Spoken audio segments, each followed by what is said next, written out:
အာနာတက်ချင်အဆင့်ကိုရောက်ရှိတဲ့ကျင့်ရသူတွေမှာပဲမူလစွမ်းရည်ကပေါ်လာတာနဆိုးဦးညင်ပြီးမှဒီအဆင့်ကိုရောက်ရှိတဲ့ကျင့်ရသူတိုင်းရဲ့မူလစွမ်းရည်ကိုငါစားသုံးခဲ့တာမင်းကလည်းချွန်းချက်မဟုတ်ဘူးဝလင်ကတင်ရရွှေပြောင်းပြီးတဲ့နောက်ပြန်ပေါ်လာပါတယ်ထိုနေရာကတော့တောင်နေရေတွေမရှိပဲ၆ကနေရနေရာတစ်ခုပါညှိုးနှဲနေတဲ့တစ်ပိတ်နေရတာရှိပါတယ်ဗီဒီယိုလေးမဆက်ခင် YouTube channel လေးကို like and subscribe လုပ်ခဲ့ပြီးတော့တောင်းဆိုချင်ပါတယ်အဝေးကကန့်သက်ချက်တွေကိုသတိထားပြီးတဲ့အခါသူ့ရဲ့မျိုးလုံးများကျဉ်းမြောင်းသွားပါတယ်အဲ့လက်ကပါလေဝလင်ကရုံချုပ်ပြီးအဝေးကိုပြန်သွားပါတယ်မကြခင်မှာပဲကန့်သက်ချက်တွေရှိတဲ့နေရာကိုရောက်သွားပါတယ်ထိုနေရာကအရင်ကနေရာထက်ပိုပြီးတော့၆ကနေပါတယ်မြေပြင်မှာလည်းအကွက်ကြောင်းနေရာဖြစ်နေပြီးဘာမှထူးဆန်းမနေပါဘူးထိုနေရာကိုကာဝယ်ထားတဲ့ကန့်သက်ချက်တွေကရှုပ်ထွေးမှုမရှိပေမဲ့အရေးတွေးကောင်းပါတယ်ကန့်သက်ချက်တစ်ထောင်ထက်မနည်းရှိပြီးအားလုံးကလည်းအပြန်အလှန်ချိတ်ဆက်ထားပါတယ်တခုအသက်သွင်းမဲ့ဆိုရင်တော့အားလုံးကအသက်ဝင်သွားပါလိမ့်မယ်ကြမ်းတမ်းပေမဲ့ထိရောက်မှုရှိပါတယ်နဆိုးဖို့ကျုပ်တွေရတော့အတင်းဝင်ဖို့အတွက်ခက်ပါတယ်ဝင်နိုင်မှဆိုရင်တော့အချိန်ယူရပါလိမ့်မယ်ဝလင်ကသူ့ရဲ့နှဖျားရုပ်ကိုဖြန့်ချလိုက်ပါတယ်သူ့ရဲ့ကျင့်ကြံမှုအစဉ်နဲ့သူ့ရဲ့အသိပညာကြောင့်ထိုကန့်သက်ချက်တွေကသူ့အတွက်စိတ်ဝင်စားစရာမကောင်းပါဘူးအထက်မှာဘာရှိလဲဆိုတာကိုလည်းသူကစိတ်ဝင်စားပါဘူးသူကထွက်သွားတော့မယ်လို့တော့အနေအောင်မှိများပေါ်လာတော့ဝလင်ရဲ့မျိုးလုံးများကျဉ်းသွားပါတယ်ဒါငါ့ကိုတဲချုံနေတယ်လို့ပဲဝလင်ကမျိုးုံချုပ်ပြီးမျိုးလုံးများလည်းအစ်ဆက်သွားပါတယ်အနေအောင်ຢာတွေကသူ့ရဲ့ရှင်းမှာအဆက်မပြတ်ပေါ်နေပါတယ်ဝလင်ရဲ့နှလုံးသားထဲမှာတစ်ဖက်ချင်တဲ့စိတ်များလည်းပေါ်လာပါတယ်သူကအစ်ဆက်ဆွန်နဲ့နှာခေါင်းရှုပ်လိုက်ပြီးကန့်သက်ချက်တွေထဲကိုဓာတ်ရိုက်ဆင်းသွားပါတယ်ဝလင်ရဲ့နားလိုက်မှုကြောင့်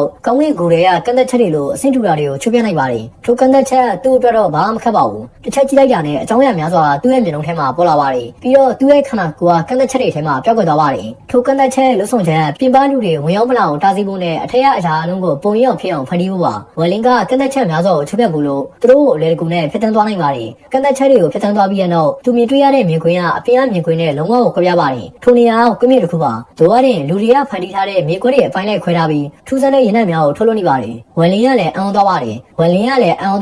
ယ်ထိုကဲ့သို့ရာမျိုးသူကမမျှော်လင့်ထားပါဘူးပို့ပြီးတော့အံ့သိစရာကောင်းတာထိုနေရာမှာတမျိုးပဲစိုက်ပျိုးထားပါတယ်ကောင်းကင်ကြောလာမှုအသီးဝလင်ရဲ့မျက်နှာလည်းအနေငယ်ထူးဆန်းသွားပါတယ်ထိုအချိန်မှာပဲပုံကျင်းကကန့်သက်ချက်တွေကပြုတ်ကွဲသွားပြီးအနေရောရိုးစုကကန့်သက်ချက်တွေကိုအတင်းဖောက်ထွင်းပြီးတော့ဝင်ရောက်လာပါတယ်ကောင်းကင်ကြောမှုအသီးဆိုတာရှားပါတဲ့အသီးတော့မဟုတ်ပါဘူးအလွယ်တကူရှာမတွေ့နိုင်တော့လဲဟင်းတာပရာဂျူမာနောင်ရနိုင်ပါတယ်ထိုအသီးကကလေးငယ်လက်သီးဆုပ်လောက်ပဲကြည့်ပြီးခင်ရောင်ရှိကထူးဆန်းတဲ့ရင်းနှံထွက်ပါတယ်တရုတ်ကစားမိမဲ့ဆိုရင်တော့စိတ်လှုပ်ရှားပြီးအလုံးပျော်ရွှင်မှုကိုခံစားရပါလိမ့်မယ်ထို့ကြောင့်လေထိုအသီးကိုကောင်းကင်ကြောမှုအသီးလို့ခေါ်တာပါတမန်လူတယောက်ကတော့စားမိရင်ဆွမ်းလန်းသွားမှာဖြစ်ပေမဲ့ကျဉ်းကျဉ်းသူတွေကိုတော့တိတ်ပြီးမထိခိုက်ပါဘူးတို့ရရင်ထိုအသီးကိုစားပြီးမူရတဲ့ခံစားချက်မှာနေမျိုးသွားတဲ့ကျဉ်းကျဉ်းသူများလည်းရှိပါတယ်တမန်လူတွေရဲ့လောကမှာတော့ချမ်းသာကြွယ်ဝပြီးအာဏာရှိတဲ့လူတွေကပဲကျဉ်းကျဉ်းသူတွေစီကထိုအသီးလေးကိုဈေးကြီးကြီးပေးပြီးဝယ်ယူနိုင်ကြပါတယ်ပြီးရင်သူတို့ကိုယ်တိုင်ကောင်းကင်ဘုံကိုရောက်ရှိသွားသလိုမူရတဲ့ခံစားချက်မှာနေမျိုးကြပါတယ်ဝလင်ကတော့မြခင်းပြင်းကိုကြည့်လိုက်ပါတယ်မြခင်းပြင်းတစ်ခုလုံးကအဆုံးရှိကျပြတ်နေပြီးကောင်းကင်ကြောမှုအသီးများနဲ့ပြည့်နေပါတယ်တို့ရရင်ဝလင်ကထိုအသီးများကိုခင်းမဆိုင်ပါဘူးထိုအချိန်မှာတန်ကြကအယူလက်ကအတားစီးများကိုဖောက်ထွင်းပြီးရောက်လာပါတယ်ထူထဲတဲ့နဆိုးဝင်းကြီးစွမ်းရင်ကတန်ကြကအယူကနေထွက်လာပြီးပုံဝင်ချင်းကိုဖုံးလွှမ်းသွားပါတယ်ဝလင်ရဲ့မျက်လုံးများလည်းအစ်ဆက်သွားပြီးလက်ကိုဆန်းကြည့်နေပါတယ်ပြီးတော့သူ့ရဲ့ညာလန်နဲ့သူတော်အိတ်ကိုထိလိုက်တော့ကောင်းကင်ဘုံဓာတ်ပေါ်လာပါတယ်ရှူလီကောကလည်းအမြဲပဲអော်လိုက်ပါတယ်သူ့ရဲ့ပုံကံမှုကမောင်မြင်တဲ့နောက်ပိုင်းသူကအမြဲတမ်းသတိထားနေခဲ့ပါတယ်ဝလင်က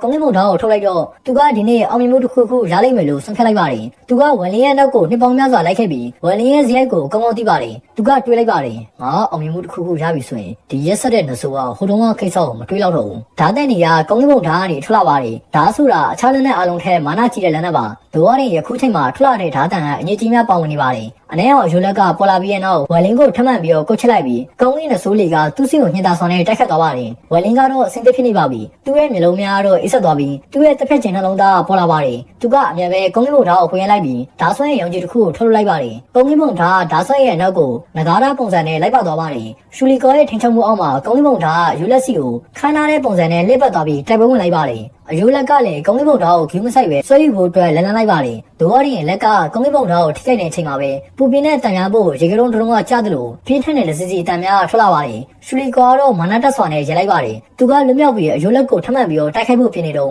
လက်ကောက်ဝိတ်ကနေထူထဲတဲ့နဆိုးဝင်းကြီးစွမ်းရည်များထွက်ပေါ်လာပြီးကောင်းကင်ဘုံဓာတ်တွေကိုဝင်သွားပါတယ်ရှူလီကောကလည်းလန့်သွားပြီးလွတ်မြောက်ဖို့အတွက်ကြိုးစားပေမဲ့အယူလက်ကိုတင်းကျပ်စွာနဲ့ဆုပ်ကိုင်ထားပါတယ်ဝလင်ကရှေ့ကအရာအလုံးကိုအစ်ဆက်စွာနဲ့စောက်ကြည့်နေပါတယ်ထူထဲတဲ့နဆိုးဝင်းကြီးစွမ်းရည်များထွက်လာတဲ့အချိန်မှာဝလင်ကသူ့ရဲ့လက်ညှိုးကိုမြှောက်ပြီးတူတူလေးပြောလိုက်ပါတယ်နဆိုးလက်ညှိုးဒီတစ်ခါပြောင်းလဲသွားတာသူ့ရဲ့ကောင်းကင်ဘုံစွမ်းရည်မဟုတ်ပဲထွက်လာတဲ့နဆိုးဝင်းကြီးစွမ်းရည်ပါသူ့ရဲ့အာဏာတက်ခြင်းအဆင့်ကျင့်ကြံမှုကိုအသုံးပြုပြီးဝလင်ကကောင်းကင်နဲ့ကဘာမြေရဲ့စွမ်းကိုပြောင်းလဲနိုင်ပါတယ်တင်ချင်းရဲ့လက်ညှိုးကပေးတဲ့တင်မင်းရဲ့အော်ရနဲ့မတူတော့ပဲထိုးရာနဆိုးဝင်းကြီးစွမ်းရည်ပါယခုချိန်မှာဝလင်ရဲ့လက်ညှိုးကနဆိုးဝင်းကြီးစွမ်းရည်အလုံးစုဝေးလာတဲ့ကြီးမားတဲ့မွန်တိုင်းလိုပါပဲမကြခင်မှာပဲအနေအော်လင်းတစ်ခုကဝလင်ရဲ့လက်ညှိုးထိပ်မှာပေါ်လာပါတယ်ထိုအနေအော်လင်းကစုပ်နေတဲ့ပုံရပြီးပေါ်လာတဲ့အချိန်မှာထူထဲတဲ့နဆိုးဝင်းကြီးစွမ်းရည်များဝင်းရထားပါတယ်သူကလက်ညှိုးကိုချက်လွတ်လိုက်တာနဲ့အနေအော်လင်းကအယိုးလက်စီကိုဥတီသွားပါတယ် အနေရောအလင်းရဲ့အမြင်လုံးကအရောင်းအမြန်တာကြောင့်အယိုးလက်စီကိုချက်ချင်းပဲရောက်ရှိသွားပါတယ်အယိုးကနေကွဲတက်များလည်းဇလိုက်ကိုပေါ်လာပြီးတဲ့နောက်အယိုးလက်ကကျင်းမော့သွားပြီးရှူလီကောကဓာတ်ကိုလှည့်မြန်စွာနဲ့ရွှေ့လိုက်ပါတယ်အယိုးလက်ကကွဲကျစ်သွားတဲ့အချိန်မှာတန်ကြကဝေအကာမှာလည်းတင်သားတစ်ခုကလက်ခနဲ့ပေါ်လာပါတယ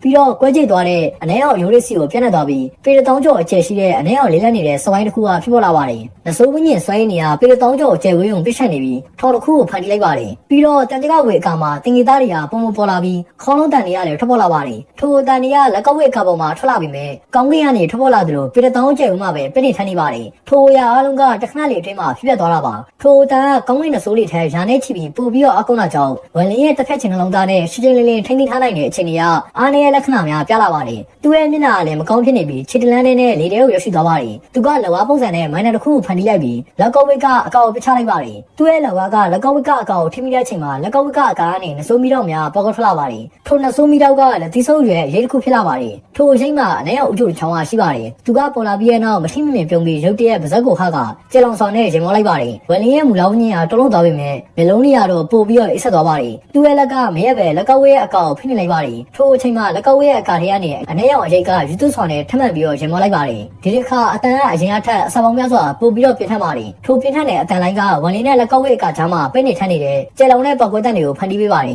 ပောက်ကွဲတန်ထက်အစစ်မှန်တက်ခဲမှုကသူ့ရဲ့မူလောင်ဝင်းကြီးကိုပြစ်မှတ်ထားပါတယ်ထိုနဆိုးရဲ့တန်ကြောင့်ဝန်လင်းရဲ့မူလောင်ဝင်းကြီးကသူ့ရဲ့ခန္ဓာကိုယ်ကနေထွက်ခွာဖို့အတွက်ကြိုးစားလာပါတယ်ပြီးတော့သူ့ရဲ့တစ်ဖက်ချင်နှလုံးသားကလည်းပြုတ်ကွဲတော့ပါမယ်လက်ကောက်ဝိတ်အကာပေါ်ကအရိတ်ကပေါင်မိုက်တဲ့အပြုံးတစ်ခုကိုပြုံးပြီးယူသွဆောင်နဲ့ရင်မောလိုက်ပါတယ်ဝန်လင်းကသူ့ရဲ့ခြေကိုကတ်လိုက်ပါတယ်ပြီးတော့သူကရှေ့ကိုအတော်လေးတိုးသွားပြီးလက်ကောက်ဝိတ်အကောင်ကိုဆွဲလိုက်ပါတယ်ပြီးတော့သူ့ရဲ့ခန္ဓာကိုယ်ထဲကကောင်းကင်ဘုံဆွဲနေရယူသွဆောင်နဲ့လက်ကောက်ဝိတ်ထဲကိုစီးဝင်သွားပါတယ်ကောင်းကင်ဘုံဆွဲနေရလက်ကောက်ဝိတ်ကထဲကိုဝင်ရောက်သွားတဲ့အချိန်မှာနဆိုးရဲ့ရတန်းကလည်းပြောက်ကွက်သွားပါတယ်ဒိုးရရင်ထိုနဲ့အောင်ရိတ်ကလည်းပြောက်ကွက်သွားပြီးသူ့ရဲ့ခန္ဓာကိုယ်ထဲကိုညာလက်ကနေတစ်စင်းကိုဝင်ရောက်သွားပါတယ်ပြီးတော့နဆိုးဝင်းရဲ့ဆွဲရည်လိုင်းတွေဖြစ်ပြောင်းလဲပြီးသူ့ရဲ့မူလောင်ဝင်းကြီးကိုတိုက်ခိုက်ပါတယ်နဆိုးရဲ့ရှုပ်ထွေးတဲ့အကောက်ဝန်လင်းကတော့လက်ကောက်ဝိတ်အကောင်ကိုစုပ်ကိုင်ထားပြီးကောင်းကင်ကနေမြန်ဆန်နဲ့ပြုတ်ကျသွားပါတယ်ပြီးတော့မြေပြင်မှာထိုင်ချလိုက်ပါတယ်နဆိုးဝင်းရဲ့ဆွဲရည်နေရနဆိုးကြောတွေကနေဖက်တန်းသွားပြီးမော်ပေါ်ကြီးတွေဖန်တီးကသူ့ရဲ့မူလောင်ဝင်းကြီးကိုဓာတ်ရိုက်တလုံးစေပါတယ်ဝန်လင်းရဲ့မျက်လုံးလေးမှာလည်းအနေနဲ့များပေါ်လာပြီးတကြောင်မှုအသီးကိုကြည့်လိုက်ပါတယ်တွေ့ချင်းမရှိပဲသူကလက်ကိုဝင်လိုက်တော့ပေတတောင်းကျက်ဘူးအတွင်းကကောင်းကင်တကြောင်မှုအသီးအလုံးကလွတ်ဆင်သွားပြီးကောင်းကင်ထဲကိုဝင်ရောက်သွားပါတယ်ထိုအသီးတွေကအရေအတွက်တောက်ထက်မနေရှိနေပါတယ်ကောင်းကင်ရဲ့စိတ်ပိုင်းလေးတစ်ခုကိုပဲခဲ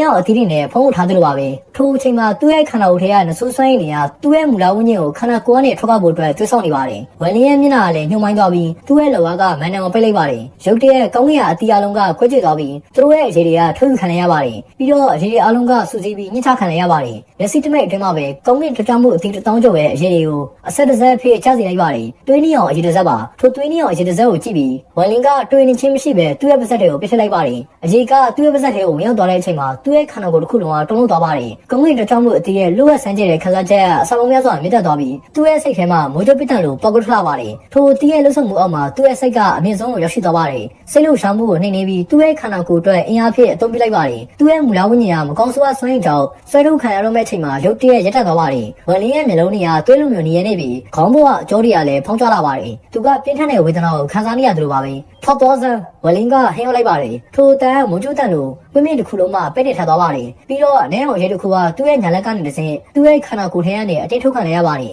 ်ဒိုးရရင်အနေအောင်ရိတ်ကအတော်လေးကိုခေါင်းရပါတယ်တဝါလောက်ထွက်သွားတဲ့ခါမှာရိတ်မောလာပြီးဝန်လင်းရဲ့ခန္ဓာကိုယ်ထဲကိုပြန်ဝင်ဖို့အတွက်ရုန်းကန်လာပါတယ်ဝန်လင်းရဲ့မျက်နှာကလည်းကျဉ်းတတ်နေပါတယ်ကောင်းကင်ကြွချောင်းမှုအတီးရဲ့လူ့ဝက်ဆန်းကျတဲ့ခန်းစားချက်သူ့ရဲ့ခန္ဓာကိုယ်တစ်ခုလုံးပြင်းထန်နေပါတယ်ဒိုးရရင်သူ့ရဲ့ခန္ဓာကိုယ်မြုံနေလုံးကိုစွားတွေပိတ်ဆွနေပါတယ်နာကျင်မှုခံစားရပေမဲ့ပြင်းထန်တဲ့ပျော်ရွှင်မှုကိုလည်းခံစားရပါတယ်နာကျင်မှုနဲ့ပျော်ရွှင်မှုတစ်ခုလုံးကိုသူကနှိမ့်နေထားပါတယ်ထိုခံစားချက်တစ်ခုကိုနှိမ့်နေခြင်းကမြုံနေလုံးကိုပောက်ကွဲမဲ့စွမ်းကိုဖန်တီးပေးပါတယ်ထော့တော်စံဝန်လင်းကရုတ်တရက်ခေါင်းနဲ့လက်ကိုမြောက်လိုက်ပါတယ်ပြီးတော့သူ့ရဲ့ခန္ဓာကိုယ်ကနေစွမ်းတစ်ခုကပေါက်ထွက်လာပြီးအနေရောအရိတ်ကိုသူ့ရဲ့ခန္ဓာကိုယ်ထဲကနေအတင်းထုတ်ပြလိုက်ပါတယ်အနေရောအရိတ်ကလေထဲကိုလွတ်ထွက်သွားတဲ့အချိန်မှာဝန်လင်းကတွင်းနေရနေတဲ့မျက်လုံးတွေနဲ့ထိုရိတ်စီကိုပြေးဝင်သွားပါတယ်သူကအနေရောအရိတ်ကိုဖန်ဆုပ်လိုက်ပြီးသူ့ရဲ့ခန္ဓာကိုယ်ထဲကကောင်းကောင်းဆွဲရင်းတွေကိုယူမှုပတ်ထွက်လာစေကအနေရောအရိတ်ထဲကိုဝင်ရောက်စေလိုက်ပါတယ်အနေရောအရိတ်ကလည်းဝန်နေစွာနဲ့ညီးတွားလိုက်ရပြီးပြုတ်ကွဲသွားပါတယ်ထိုရာပါလွှတဲ့ချီမီလေးဖြစ်ပြောင်းလဲသွားပြီးဝန်လင်းရဲ့လက်ကနေလွတ်ထွက်သွားကပြစ်ထောင်ကွာမှပြန်လဲပေါင်းစည်းပြီးဝန်လင်းကိုအညှိုးတကြီးနဲ့ဆက်ကြည့်လိုက်ပါတယ်ဒိုးရတဲ့ဝန်လင်းကတော့ တော့ထိုအကြီးကိုလုံးဝကြီးမဆိုင်ပါဘူးယခုချိန်မှာအတိအကျဖြစ်တဲ့ခံစားချက်ကပေါက်ကွဲထွက်တော့ပါမယ်အတီးရဲ့ဩဇာအောက်မှာဝန်လင်းကချက်တလန်းတိုးပြီးတွန်းဆုံနေခြင်းမရှိပဲသူ့ရဲ့လက်ကိုအနှဲရောင်ရေးစီကိုညှို့လိုက်ပါတယ်တင်မင်းလောကလက်ညိုးသူ့ရဲ့အာဏာတက်ခြင်းအဆင့်ကျင့်ကြံမှုကိုအသုံးပြုပြီးတင်မင်းလောကလက်ညိုးကိုထုတ်လုပ်လိုက်ပါတယ်လက်ညိုးကတင်မင်းလောကကိုညွှန်ပြပြီးဝန်လင်းရဲ့မူလဝိညာဉ်ထဲကနေပယ်ကိုအတက်သွင်းလိုက်ပါတယ်ထိုလက်ညိုးမှာ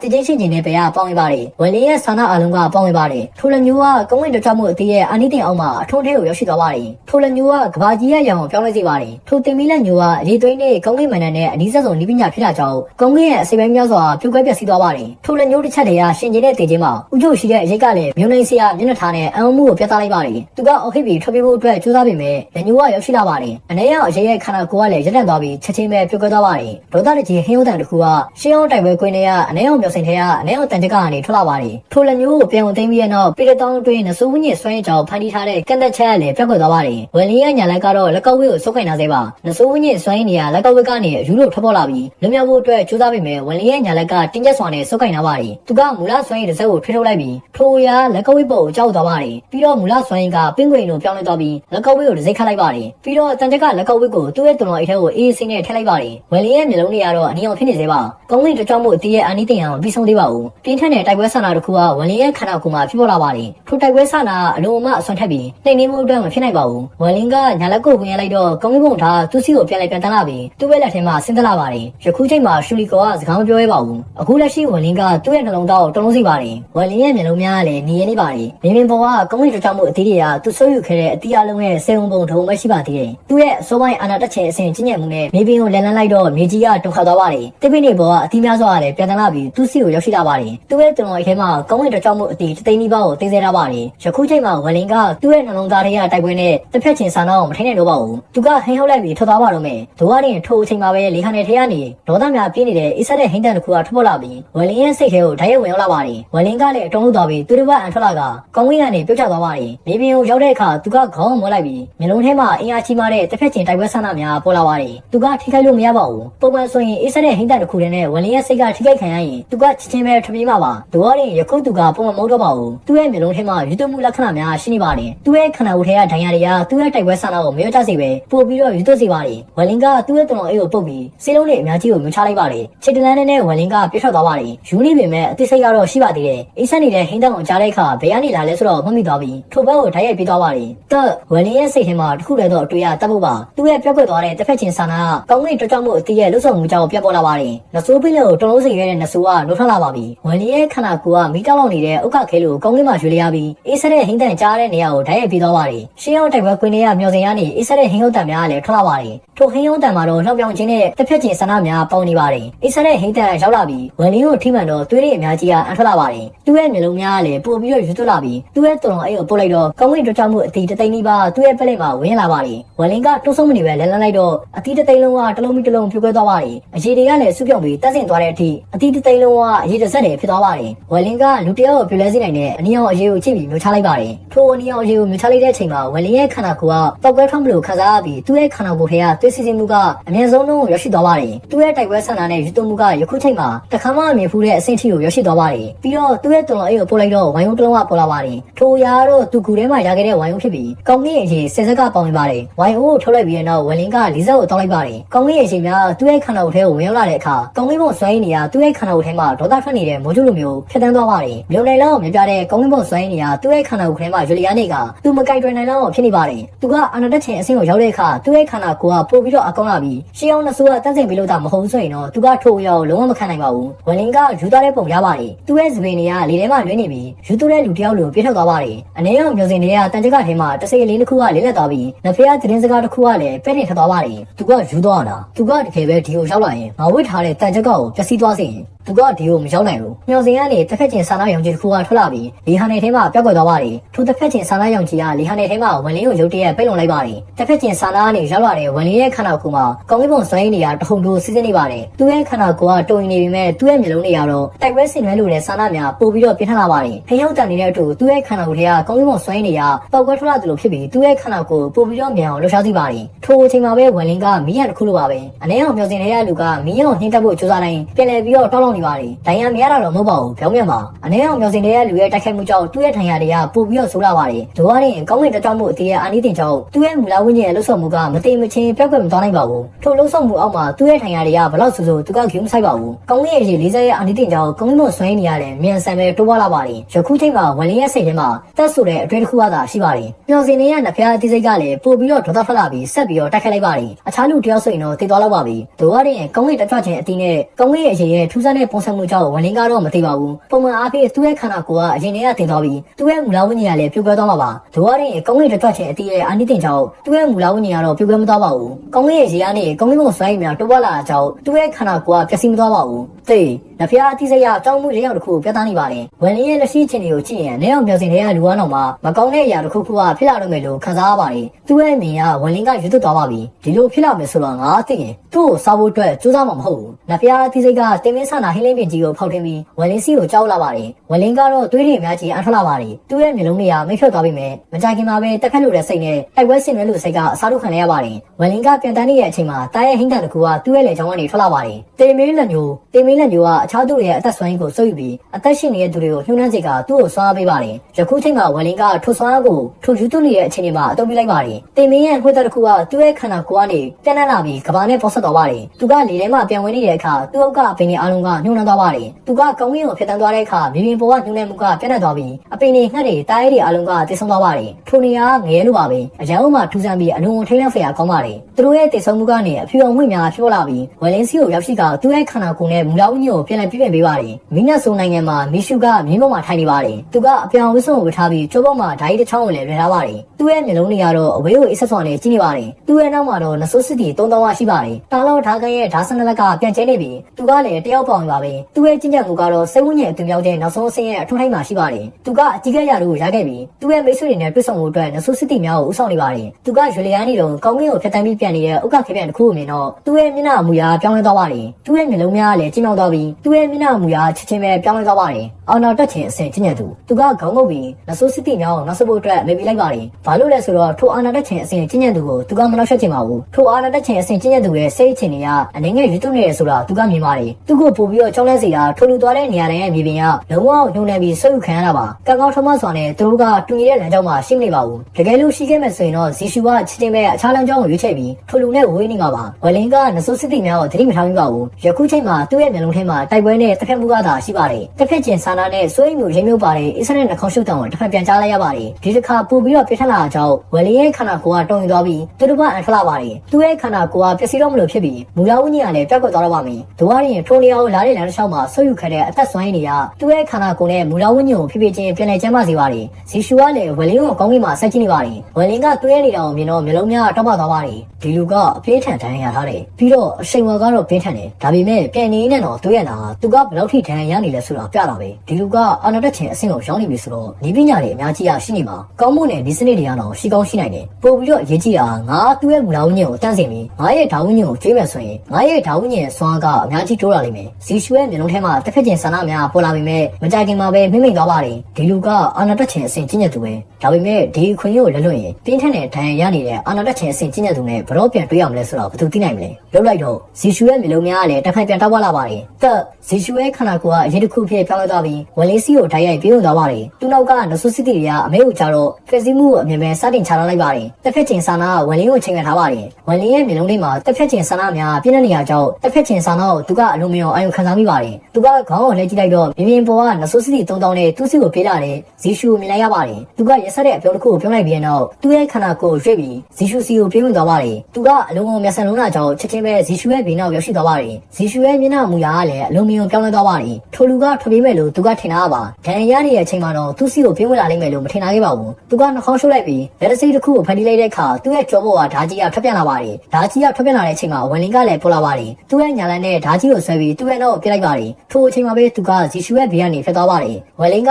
ဇီရှူရဲ့ဘေးကနေထွက်သွားတဲ့အချိန်မှာသူ့ရဲ့ပခုံးဖူးကလေးပေါ်လိုက်ပါတယ်။ဇီရှူကလည်းတုံ့ပြန်သွားပြီးသူ့ရဲ့ခန္ဓာကိုယ်နဲ့မူလဝိညာဉ်ကချက်ချင်းပဲနှုံးနှံသွားပါတယ်။မျက်စိတမိတ်အတွင်းမှာပဲအသက်တစိတစ်ခုကိုဖန်တီးလိုက်ပြီးဝန်လင်းစီကိုပြန်သွားပါတယ်။ဝန်လင်း င်းကတော့လုံးဝမြဲတမ်းမယ်မြေပြင်ပေါ်ကနဆိုးစစ်တီ3000စီကိုပြေးဝင်သွားပါတယ်ယူတူတဲ့တစ်ဖက်မှုတစ်ခုကိုသူကစတင်လိုက်ပါတယ်သွေးလေးကမြေကြီးမှဆုံးနေစေပြီးဝင်းညင်တွေကကောင်းကင်မှာပြည့်နေစေပါတယ်အသက်စိတ်ကြိုးတွေကလည်းဇလိုက်ပေါ်လာပြီးခန္ဓာကိုယ်ထဲကိုဝင်ရောက်လာပါတယ်ခဏအကြာမှာတော့မြေပြင်မှာသွေးများနဲ့ဖုံးလွှမ်းသွားပါတယ်ပြီးဆုံးသွားတဲ့အခါဝယ်လေးကထပ်ပြတ်သွားပြီးဝေးလက်နဲ့နေရာစီကိုဥတည်သွားပါတယ်ယခုသူ့စီမှာအသက်စိတ်3000ကရှိနေပါပြီအသက်စိတ်တစ်ခုချင်းစီမှာအဆုံးမရှိအသက်ဆွေးများပေါင်းနေပါတယ်။လက်စိတ်တစ်ခုကပြောက်ကွက်သွားတယ်သူ့ရဲ့ခန္ဓာကိုယ်ကအနေငယ်ပြန်ကောင်းလာပါတယ်။အသက်စိတ်များကလည်းအမြဲပြောက်ကွက်သွားပေမဲ့သူ့ရဲ့ခန္ဓာကိုယ်ကလည်းအမြဲပဲပြန်ကောင်းလာပါတယ်။ရှေးအောင်တိုက်ပွဲကွင်းထဲကအနည်းအောင်မျိုးစင်တွေကဝင်းညင်ဒေါသကလည်းပို့ပြီးတော့ပြထန်လာပါတယ်။ဒီလူကကောင်းကင်ကြောက်မှုအသေးအများကြီးကိုဆုပ်ယူခဲ့တယ်။အသေးရဲ့အာနေတင်အောင်မှာတေချင်းအောင်တော့မကြုံတော့ဘူး။ငါရဲ့တိုက်ခိုက်မှုတွေအများကြီးကသူ့ကိုတတ်တင်တယ်လေ။ဒါပေမဲ့တိမ်မဲ့အစားသူ့ရဲ့တိုက်ပွဲဆန္ဒပို့ပြီးတော့ပြင်းလာတယ်။အဲ့ဒါအရေးကြီးဆုံးမဟုတ်သေးဘူး။ဒီလူမှာတက်ရှိအလုံးကနေအသက်ကိုဆုပ်ယူနိုင်တဲ့မိုင်းနယ်တစ်ခုကရှိတယ်။အဲ့ဒ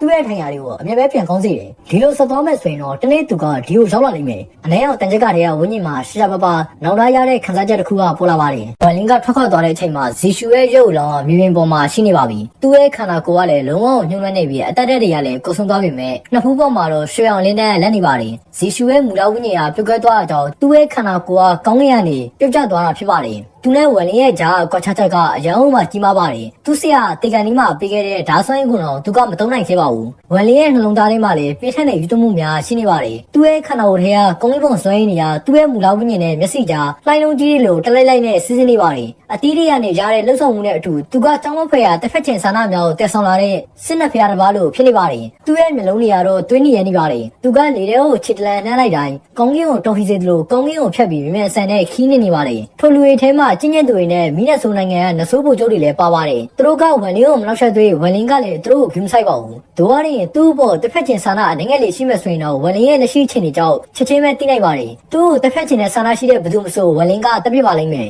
ထိုင်ရန်ဂျူကနေအနေငယ်ဝေးတဲ့နေရာမှာမိုဂျိုဆိုတဲ့ကိုပန်ဂျိုတစ်ခုကရှိပါတယ်ထိုဂျိုတော့မိုဘိုဝေးဆိုတဲ့သူကပိုက်ပါတယ်သူ့ရဲ့ကြီးကြပ်မှုအစင်ကရင်းရဲ့အစင်ရဲ့ကျော်လွန်တဲ့အစင်ကိုရောက်နေပါပြီသူ့ရဲ့လက်ရှိကြီးကြပ်မှုနဲ့နဆိုးဝင်းညင်ပြေကိုဝင်ခွင့်မရှိတော့ပါဘူးတို့ကရင်သူ့ရဲ့တပည့်သုံးယောက်ထဲကအကြီးဆုံးတပည့်ကလွဲလို့ကျန်တဲ့နေရာကတော့ဝင်ခွင့်ရပါတယ်ယခုချိန်မှာမိနက်ဆိုးနိုင်ငံမှာမိကုန်းကိုဝေထားတဲ့လူငယ်နှစ်ယောက်ကကောင်းကင်မှာပြတ်တန်းနေကြပါတယ်သူတို့နှစ်ယောက်ကတော့ဘိုးဘေးရဲ့တပည့်တွေပါသူတို့ကပြတ်တန်းနေတော့တယောက်ရဲ့မျက်လုံးကရုတ်တရက်ဆူသွားပါတယ်သူကအဝေးကိုကြည့်လိုက်တော့မြုံနိုင်လန်းကိုတစ်ဖက်ချင်းဆန္ဒများကိုထွက်လို့နေတဲ့ရှေးအောင်သားရဲ့တခွန်လိုခန်းစားလိုက်ရပါတယ်ပြီးတော့ထိုသားရဲ့ကသူတို့စီကိုဥတီလာနေပါတယ်ထိုလူရဲ့မျက်နှာမူရကလည်းရုတ်တရက်ပြောင်းလဲသွားပြီးညီငယ်အမျက်ဆုတ်ခွာသူကအဖေးလိုက်ပါတယ်အဲ့နောက်မှာတော့သူတို့နှစ်ယောက်ကဘေးကိုအမျက်ပဲဆုတ်သွားပါတယ်သူတို့ကဆုတ်သွားပြီးတဲ့နောက်ချက်ကျွေတစ်ခုလိုပုံရိပ်တစ်ခုကသူတို့ကိုဖျက်ချော်သွားပါတယ်အာနာတက်ချင်အဆင့်အာနာတက်ချင်အဆင့်ကျင့်ကြံသူထိုလူရဲ့မျက်ဝန်းတွေကလည်းကျဉ်းမောင်းသွားပါတယ်အကိုကြီးသူကဒဏ်ရာရထားတဲ့ပုံပဲထိုလူရဲ့ညီလေးကတစ်ဖက်ချင်းဆာနာတွေပြင်းနေတဲ့ပုံရိပ်ကိုငင်းကြည့်ရင်ရုတ်တရက်ပြောလိုက်ပါတယ်အာနာတက်ချင်ကျင့်သူတယောက်ဆိုရင်ရတနာတွေအများကြီးရှိရမယ်သူ့ရဲ့နဆိုးတလင်းချောက်ကိုငါတို့ကရယူနိုင်ရင်အကိုကြီးရဲ့မျိုးလုံးများကလည်းကျဉ်းမောင်းသွားပြီးတွေးနေပါတယ်အကိုကြီးငါတို့နှစ်ယောက်စလုံးကစိတ်ဝိညာဉ်အသွင်ပြောင်းခြင်းအဆင့်ရဲ့နောက်ဆုံးအဆင့်မှာရှိနေတယ်ငါတို့ရဲ့အခွင့်အလမ်းတွေ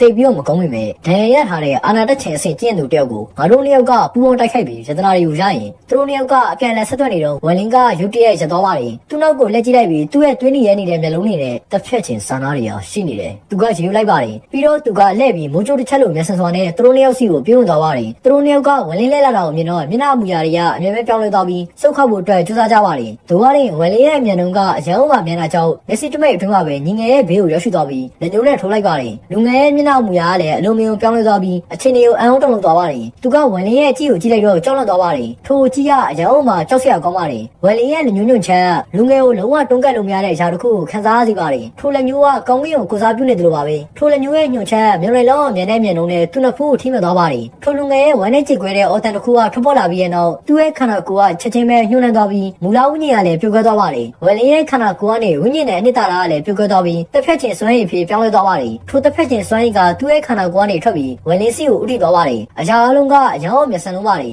အကူကြီးကထုတ်ပြန်မှုအတွက်အချိန်များလောက်ပါပဲထိတ်လန့်မှုကနေသတိပြောင်းလာတဲ့အခါသူ့ရဲ့ခန္ဓာကိုယ်ကတုန်သွားပါတယ်သူကတွေ့မနေပဲတင်းရရွှေပြောင်းခြင်းဒီပညာကိုတုံပြီးလေဟန်ထဲကိုဝင်သွားပါတယ်ဝယ်လင်းကခြေတလန်းထိုးပြီးကောင်းကင်ကိုဖျက်ပြေးသွားပါတယ်သူကညာလက်ကိုဆန်းထုတ်ပြီးလေဟန်ကိုဖောက်ကလူငယ်ကိုအတင်းဆွဲထုတ်လိုက်ပါတယ်လူငယ်ရဲ့မျက်နှာကလည်းဖြူရနေပြီးကျွန်တော်ဘိုးဘိုးရဲ့သူကအမြန်ပဲပြောလိုက်ပါတယ်စကားမဆုံးသေးခင်မှာပဲဝယ်လင်းရဲ့လက်ကတင်းကျပ်စွာနဲ့ဆုပ်ကိုင်ထားပါတယ်လူငယ်ရဲ့ခန္ဓာကိုယ်ကလည်းရုတ်တရက်ပြိုကွဲပြီးအသားစားတွေကမြင်းမြင်းပေါ်မှာကျသွားပါတယ်သူ့ရဲ့အသက်ဆွမ်းရည်တွေကမိကောအငွေ့တွေအဖြစ်ပြောင်းလဲပြီးဝယ်လင်းစီကိုပြန်တန်းလာပါတယ်လူနှစ်ယောက်ကိုတက်ပြီးတဲ့နောက်ဝယ်လင်းရဲ့မျက်လုံးများပုံမနီရဲလာပြီးတိုက်ခိုက်လို့စိတ်များကလည်းပုံမပြီးတော့ပြထန်လာပါတ ပါတယ်ပြီးတော့သူ့ရဲ့ခန္ဓာကိုယ်ကရုတ်တရက်တွန်းလိုက်ပြီးအဝေးကိုဦးတည်သွားပါတယ်ဝယ်လင်ကပြန်တန်းလာတဲ့အမျှမြေကြီးတွေကလည်းညှို့နှံလာပါတယ်အပင်တွေတိရစ္ဆာန်တွေအားလုံးကလည်းတည်ဆုံသွားပါတယ်အားလုံးကိုတစ်ဖက်ပြီးဝယ်လင်ရဲ့ခန္ဓာကိုယ်ကအာဟာရဖြည့်တင်းနေပါတယ်ငရဲကနေလာသလိုပဲအသက်ရှိရာအားလုံးကိုစားသုံးနေပါတယ်ဝယ်လင်ကမီးနက်ဆုံနိုင်ငံကိုဖျက်ပြီးတက်တက်ပြန်လာပါတယ်သူဖြတ်တန်းလာတဲ့လမ်းတစ်လျှောက်မှာရှိတဲ့အရာအလုံးကညှို့နှံသွားပါတယ်ဝယ်လင်ကဖြတ်တန်းပြီးတိုင်းတည်ခြင်းတရားများသာကျန်ခဲ့ပါတယ်ထိုအရာနိုင်ငံတစ်ခုအတွက်အရှိရစီရနဲ့စိန်ခေါ်မှုတစ်ရပ်ဖြစ်ပါတယ်မီးနက်ဆိုဗိုလ်ချုပ်ဒါဇင်ပေါင်းများစွာကိုထိုကျဉ်းသူကိုဖမ်းဆီးနိုင်ဖို့အတွက်ဆစ်လွှတ်လိုက်ပါတယ်သူကဝင်းရဲ့ဖမ်းဆီးမဲ့နေရာမီးနက်ဆုံနိုင်ငံနဲ့ကောင်းကင်နက်ဆုံနိုင်ငံရဲ့နေဆက်ကြားနဆိုးတောင်ဖြစ်ပါတယ်ဘရောမ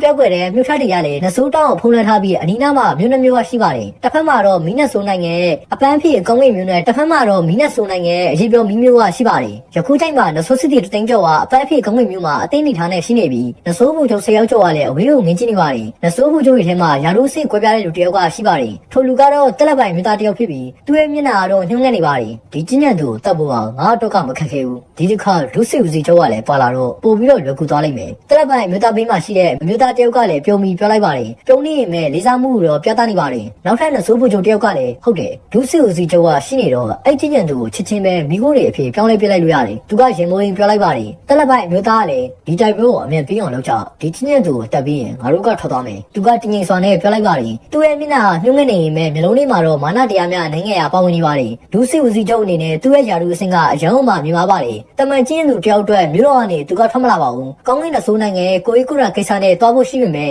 ရောက်တဲ့အခါနဆိုးရဲ့ဂရစ်စီကနဆိုးဖို့ကျိုးတွေကိုဥဆောင်ပြီးကျင်းသူတယောက်ကိုတိုက်ခိုက်ဖို့အတွက်ရဲအနေငယ်ထိုနေရာမှာနေဖို့အတွက်မရလိုက်ပါဘူးထိုစီစဉ်ပေါ်သူကအတော်လေးကိုမချင်မနှက်ဖြစ်နေပါတယ်သူ့ရဲ့အမြင်ကကျင်းသူတယောက်ကိုတတ်ဖို့အတွက်ဒီလောက်လူတွေအများကြီးဆဲလို့ဖို့အတွက်မလိုအပ်ပါဘူးထိုအရာအရန်အောင်မှအလုပ်ရှုပ်ပါတယ်ယခုချိန်မှာသူကစဉ်းစားပြီးအဲ့လူကဒီကနေဖြစ်သွားမယ်ဆိုတာသိကြလားဒုစစ်ဦးစီးချုပ်စိတ်အေးထားပါကင်းထောက်တွေကိုဆစ်လုပ်ပေးပါပြီအဲ့လူကတက်တက်ခီးသွားနေဆိုတော့ဒီကနေပဲဖြစ်သွားမှာသိကြပါတယ်ဒုစစ်ဦးစီးချုပ်ကျွန်တော်ဆစ်ရှုပ်တွေစေတဲ့ကိစ္စတစ်ခုကရှိတယ်ငါတို့ကဆင်လွှတ်လိုက်တဲ့လူ၁၀ယောက်ထဲမှာ၃ယောက်ကပဲတည်သွားတယ်အားလုံးကတည်သွားမှာမဟုတ်ဘူးဒီကျင်းတဲ့သူကလူတက်တဲ့အခါထူးဆန်းတဲ့သဘောထားတစ်ခုရှိပုံရတယ်နဆိုးဖို့ကျုပ်တွေကစကားပြောနေတော့တက်လက်ပိုင်မြို့သားရဲ့မျက်နှာအမူအရာပြောင်းလဲသွားပါတယ်သူကဝေးလက်နဲ့အရက်ကိုကြည့်ရင်စိတ်မရှိစွာနဲ့ငါရဲ့မီးနဲ့ဆိုးနိုင်ငံမှာဒဏ်ရာရထားတဲ့အာနာတက်ချင်အဆင့်ကျင်းသူတယောက်ကဒီလောက်ထိရဲဝင်ရဲတယ်ပေါ့မြင်မြန်အပိသက်ကြောင့်သူကပြောလိုက်ပါတယ်နဆိုးဖို့ကျုပ်10ယောက်ကျော်ကလည်းအံ့ဩသွားပြီးအဝေးကိုလှမ်းကြည့်လိုက်ပါတယ်အပြောင်တန်ကြကဝေထားတဲ့လူတယောက်ကတက်လက်ပိုင်လူကြီးစီကိုခြေလန်းနှင်းငယ်တိုးလာပြီးဒုစစ်ဦးစီးချုပ်ကြီးကျွန်တော်မျိုးရှင်တော်ကအဲ့လိုတတ်ဖို့အတွက်စားနာရှိပါတယ်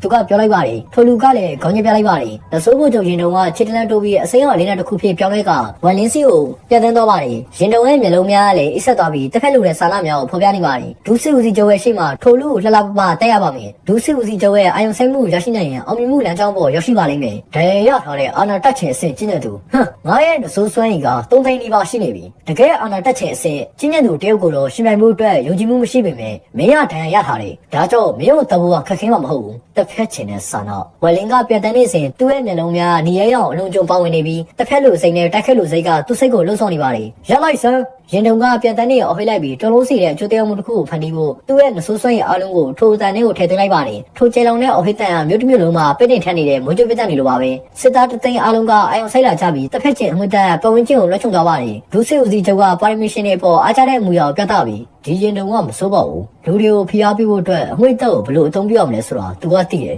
သူကပြောလိုက်ပါတယ်ရင်တုံကလေတဲ့တစ်ဖက်လိုတဲ့ဆန္ဒကိုခံစားရတဲ့အခါအလိုမှဂုဏ်နေပါတယ်သူကရင်ထိုတစ်ဖက်လိုတဲ့ဆန္ဒငရဲတကားပေါက်စီကိုဥတီနေမှတော့သူကမသိပါဘူးထိုများပြတဲ့တစ်ဖက်လိုတဲ့ဆန္ဒဝယ်လင်ကသူ့ရဲ့လက်ရှိအာယုံခံစားနိုင်စွမ်းမြင်မာတဲ့အခြေအနေမှာချက်ချင်းပဲခံစားမိပါတယ်ထိုဆန္ဒကအလုံးမင်းကိုပြည့်ထန်လုံးပါတယ်ဝယ်လင်ကထိုးရောက်ခံစားမိတဲ့အခါသူ့ရဲ့ယူတူတဲ့စိတ်ကတိုက်ခိုက်လိုတဲ့စိတ်ကိုအစာပေါင်းများစွာမြင့်တက်စေပါတယ်သူကလုံးဝမြင့်လာပဲရှေ့ကိုတလန်တိုးလိုက်ပါတယ်ရင်တုံကလည်းအဆက်ဆွန်နဲ့နှာခေါင်းရှုပ်လိုက်ပြီးသူ့ရဲ့ပညာတစ်ခုကိုအသုံးပြုတော့မလို့ပဲရှိသေးတယ်ထိုအချိန်မှာဝယ်လင်ကရုတ်တရက်ခေါင်းကိုမောလိုက်ပါတယ်သူ့ရဲ့မျက်လုံးတွေကယူတူနေတဲ့သွေးမြောက်လင်းနှမ်းများကိုထုတ်လွှတ်နေပြီးလက်ကုံမြောက်ကရှေ့ကိုညှို့လိုက်ပါတယ်ချစ်ချင်းပဲတင်မေးလက်ချောင်းကနေဖန်တီးထားတဲ့အနှဲရော်လင်းနှမ်းတစ်ခုကထွက်ပေါ်လာပါတယ်ရင်တုံပါရှောင်းတိန်မှုတော့အချိန်မရှိခင်ပဲအနှဲရော်လင်းနှမ်းကဝင်းရသွားပါတယ်ပြီးတော့သူ့ရဲ့ခန္ဓာကိုယ်ကညှို့နှံသွားပြီးနောက်ဆုံးမှတော့ပြုတ်ကွက်သွားပါတယ်ယခုချိန်မှာမြေပြင်ပေါ်ကလက်ဆိုးစစ်တီတသိန်းရဲ့အဟိတတ်များကလည်းရုတ်တရက်ရပ်တန့်သွားပါတယ်တိတ်ဆိတ်မှုထူးဆန်းတဲ့တိတ်ဆိတ်မှုကဒတိုင်းကိုပြင်းထန်သွားပါတယ်ဒုစစ်ဦးစီးချုပ်ရဲ့မျက်လုံးများကလည်းရုတ်တရက်ပွင့်သွားပြီးပထမဦးဆုံးအချိန်ဖြစ်သတိထားတဲ့လက္ခဏာကိုပြသလိုက်ပါတယ်ထိုတိတ်ဆိတ်မှုတွင်မှဝယ်လင်းကအဟိလိုက်ပါတယ်ပြီးတော့တစ်ဖက်ချင်းစွမ်းရည်ကျိုးတွေကသူ့ရဲ့ခန္ဓာကိုယ် နဲ့ထွက်ပေါ်လာပြီးချက်ချင်းပဲ3000ကျော်သောငကားတွေအဖြစ်ဝင်ရလာပြီးတစ်ဖက်ချင်းစွမ်းရည်ကြိုးတွေကလေလူထဲမှာပြည့်နေသွားပါတယ်ယခုချိန်မှာဝက်လင်းက3000ကျော်တဲ့ငကားတွေကိုဝင်ရထားပြီးဆင်းသက်လာတဲ့နဆိုးနတ်ဖျားတစ်ပါးလို့ထင်ရပါတယ်တမူကြီးတိုင်းအမိတ်တွေကိုနားထောင်ပြီးတစ်ဖက်တွေကိုပြင်ဆင်ကြနဆိုးပူချုပ်ရီထဲကလူကြီးတယောက်ရဲ့အော်တန်ကြောင့်နဆိုးစစ်သားတသိန်းကလည်းချက်ချင်းပဲလှုပ်ရှားလာကြပါတယ်နဆိုးစစ်သားတသိန်းကလှုပ်ရှားလာတဲ့အချိန်မှာ3000ကျော်သောတစ်ဖက်ချင်းစွမ်းရည်ကြိုးတွေကလည်းဆင်းသက်လာပါတယ်ထိုနေရာမှာတွေးချောင်းစီးတော့ပါမယ်ဝက်လင်းအတွက်နဆိုးစစ်တီတသိန်းကအန်ရရှိနေပေမဲ့သူကတမန်အာနာတက်ချင်အဆင်မဟုတ်ပါဘူးအာနာတက်ချင်အဆင်ကျင့်သူတွေကနီးပညာတွေနဲ့နဆိုးတွေကိုတတ်နိုင်ပေမဲ့နဆိုးစစ်တီတသိန်းရဲ့ဝိညာဉ်စွမ်းရည်ပေါက်ဆက်ထားတဲ့ဖက်စီမှုရင်ဆိုင်ရမှာဖြစ်ပါတယ်သူကရင်ဝက်လင်းကအယူတယောက်ဖြစ်လို့တိတ်ချင်းတယောက်မကြောက်တဲ့အတွက်နဆိုးစစ်တီတွေကိုသူကခင်းမဆိုင်ပါဘူးသူရဲ့တစ်ဖက်မှုတွေကနေကောင်းကင်တစ်ဖက်ချင်းစွမ်းရည်တွေကိုပုံပုံပြီးတော့ဖန်တီးပေးပါတယ်ကောင်းကင်တွက်ကြမှုအတိအကျဝက်လင်းရဲ့မူလောင်ဝိညာဉ်ကလည်းတိုးလာပြီးကောင်းကင်ပုံစွမ်းရည်တွေအများကြီးရှိနေရကြောင်းနဆိုးစစ်တီတသိန်းနဲ့သူ့ကိုမတားနိုင်ပါဘူးနဆိုးစစ်တီတွေကဒီထက်5ဆလောက်ပုံများလိုက်ရင်တော့ရှုံးနေနိုင်ပေမဲ့တသိန်းနဲ့တော့ရှုံးမှာမဟုတ်ပါဘူးတစ်ဖက်ချင်းစွမ်းရည်ကနဆိုးစစ်တီတွေကြားမှာပြန့်နှံ့သွားပါတယ်နဆိုးတွေရဲ့အဟိတန်ကြားသူ့ရဲ့နဆိုးစွမ်းရည်တွေလည်းစုပေါင်းပြီးကြီးမားတဲ့မိစ္ဆာပုံစံဖြစ်လာပါတယ်မိစ္ဆာရဲ့အမိကတော့လေဟာနေုံတော့ဖျက်ဆီးနိုင်မဲ့ပုံပေါ်ပါတယ်ဒတိုင်းဘောကဒုစိဦးစီကျော်ကလည်းမျက်နှာပြသွ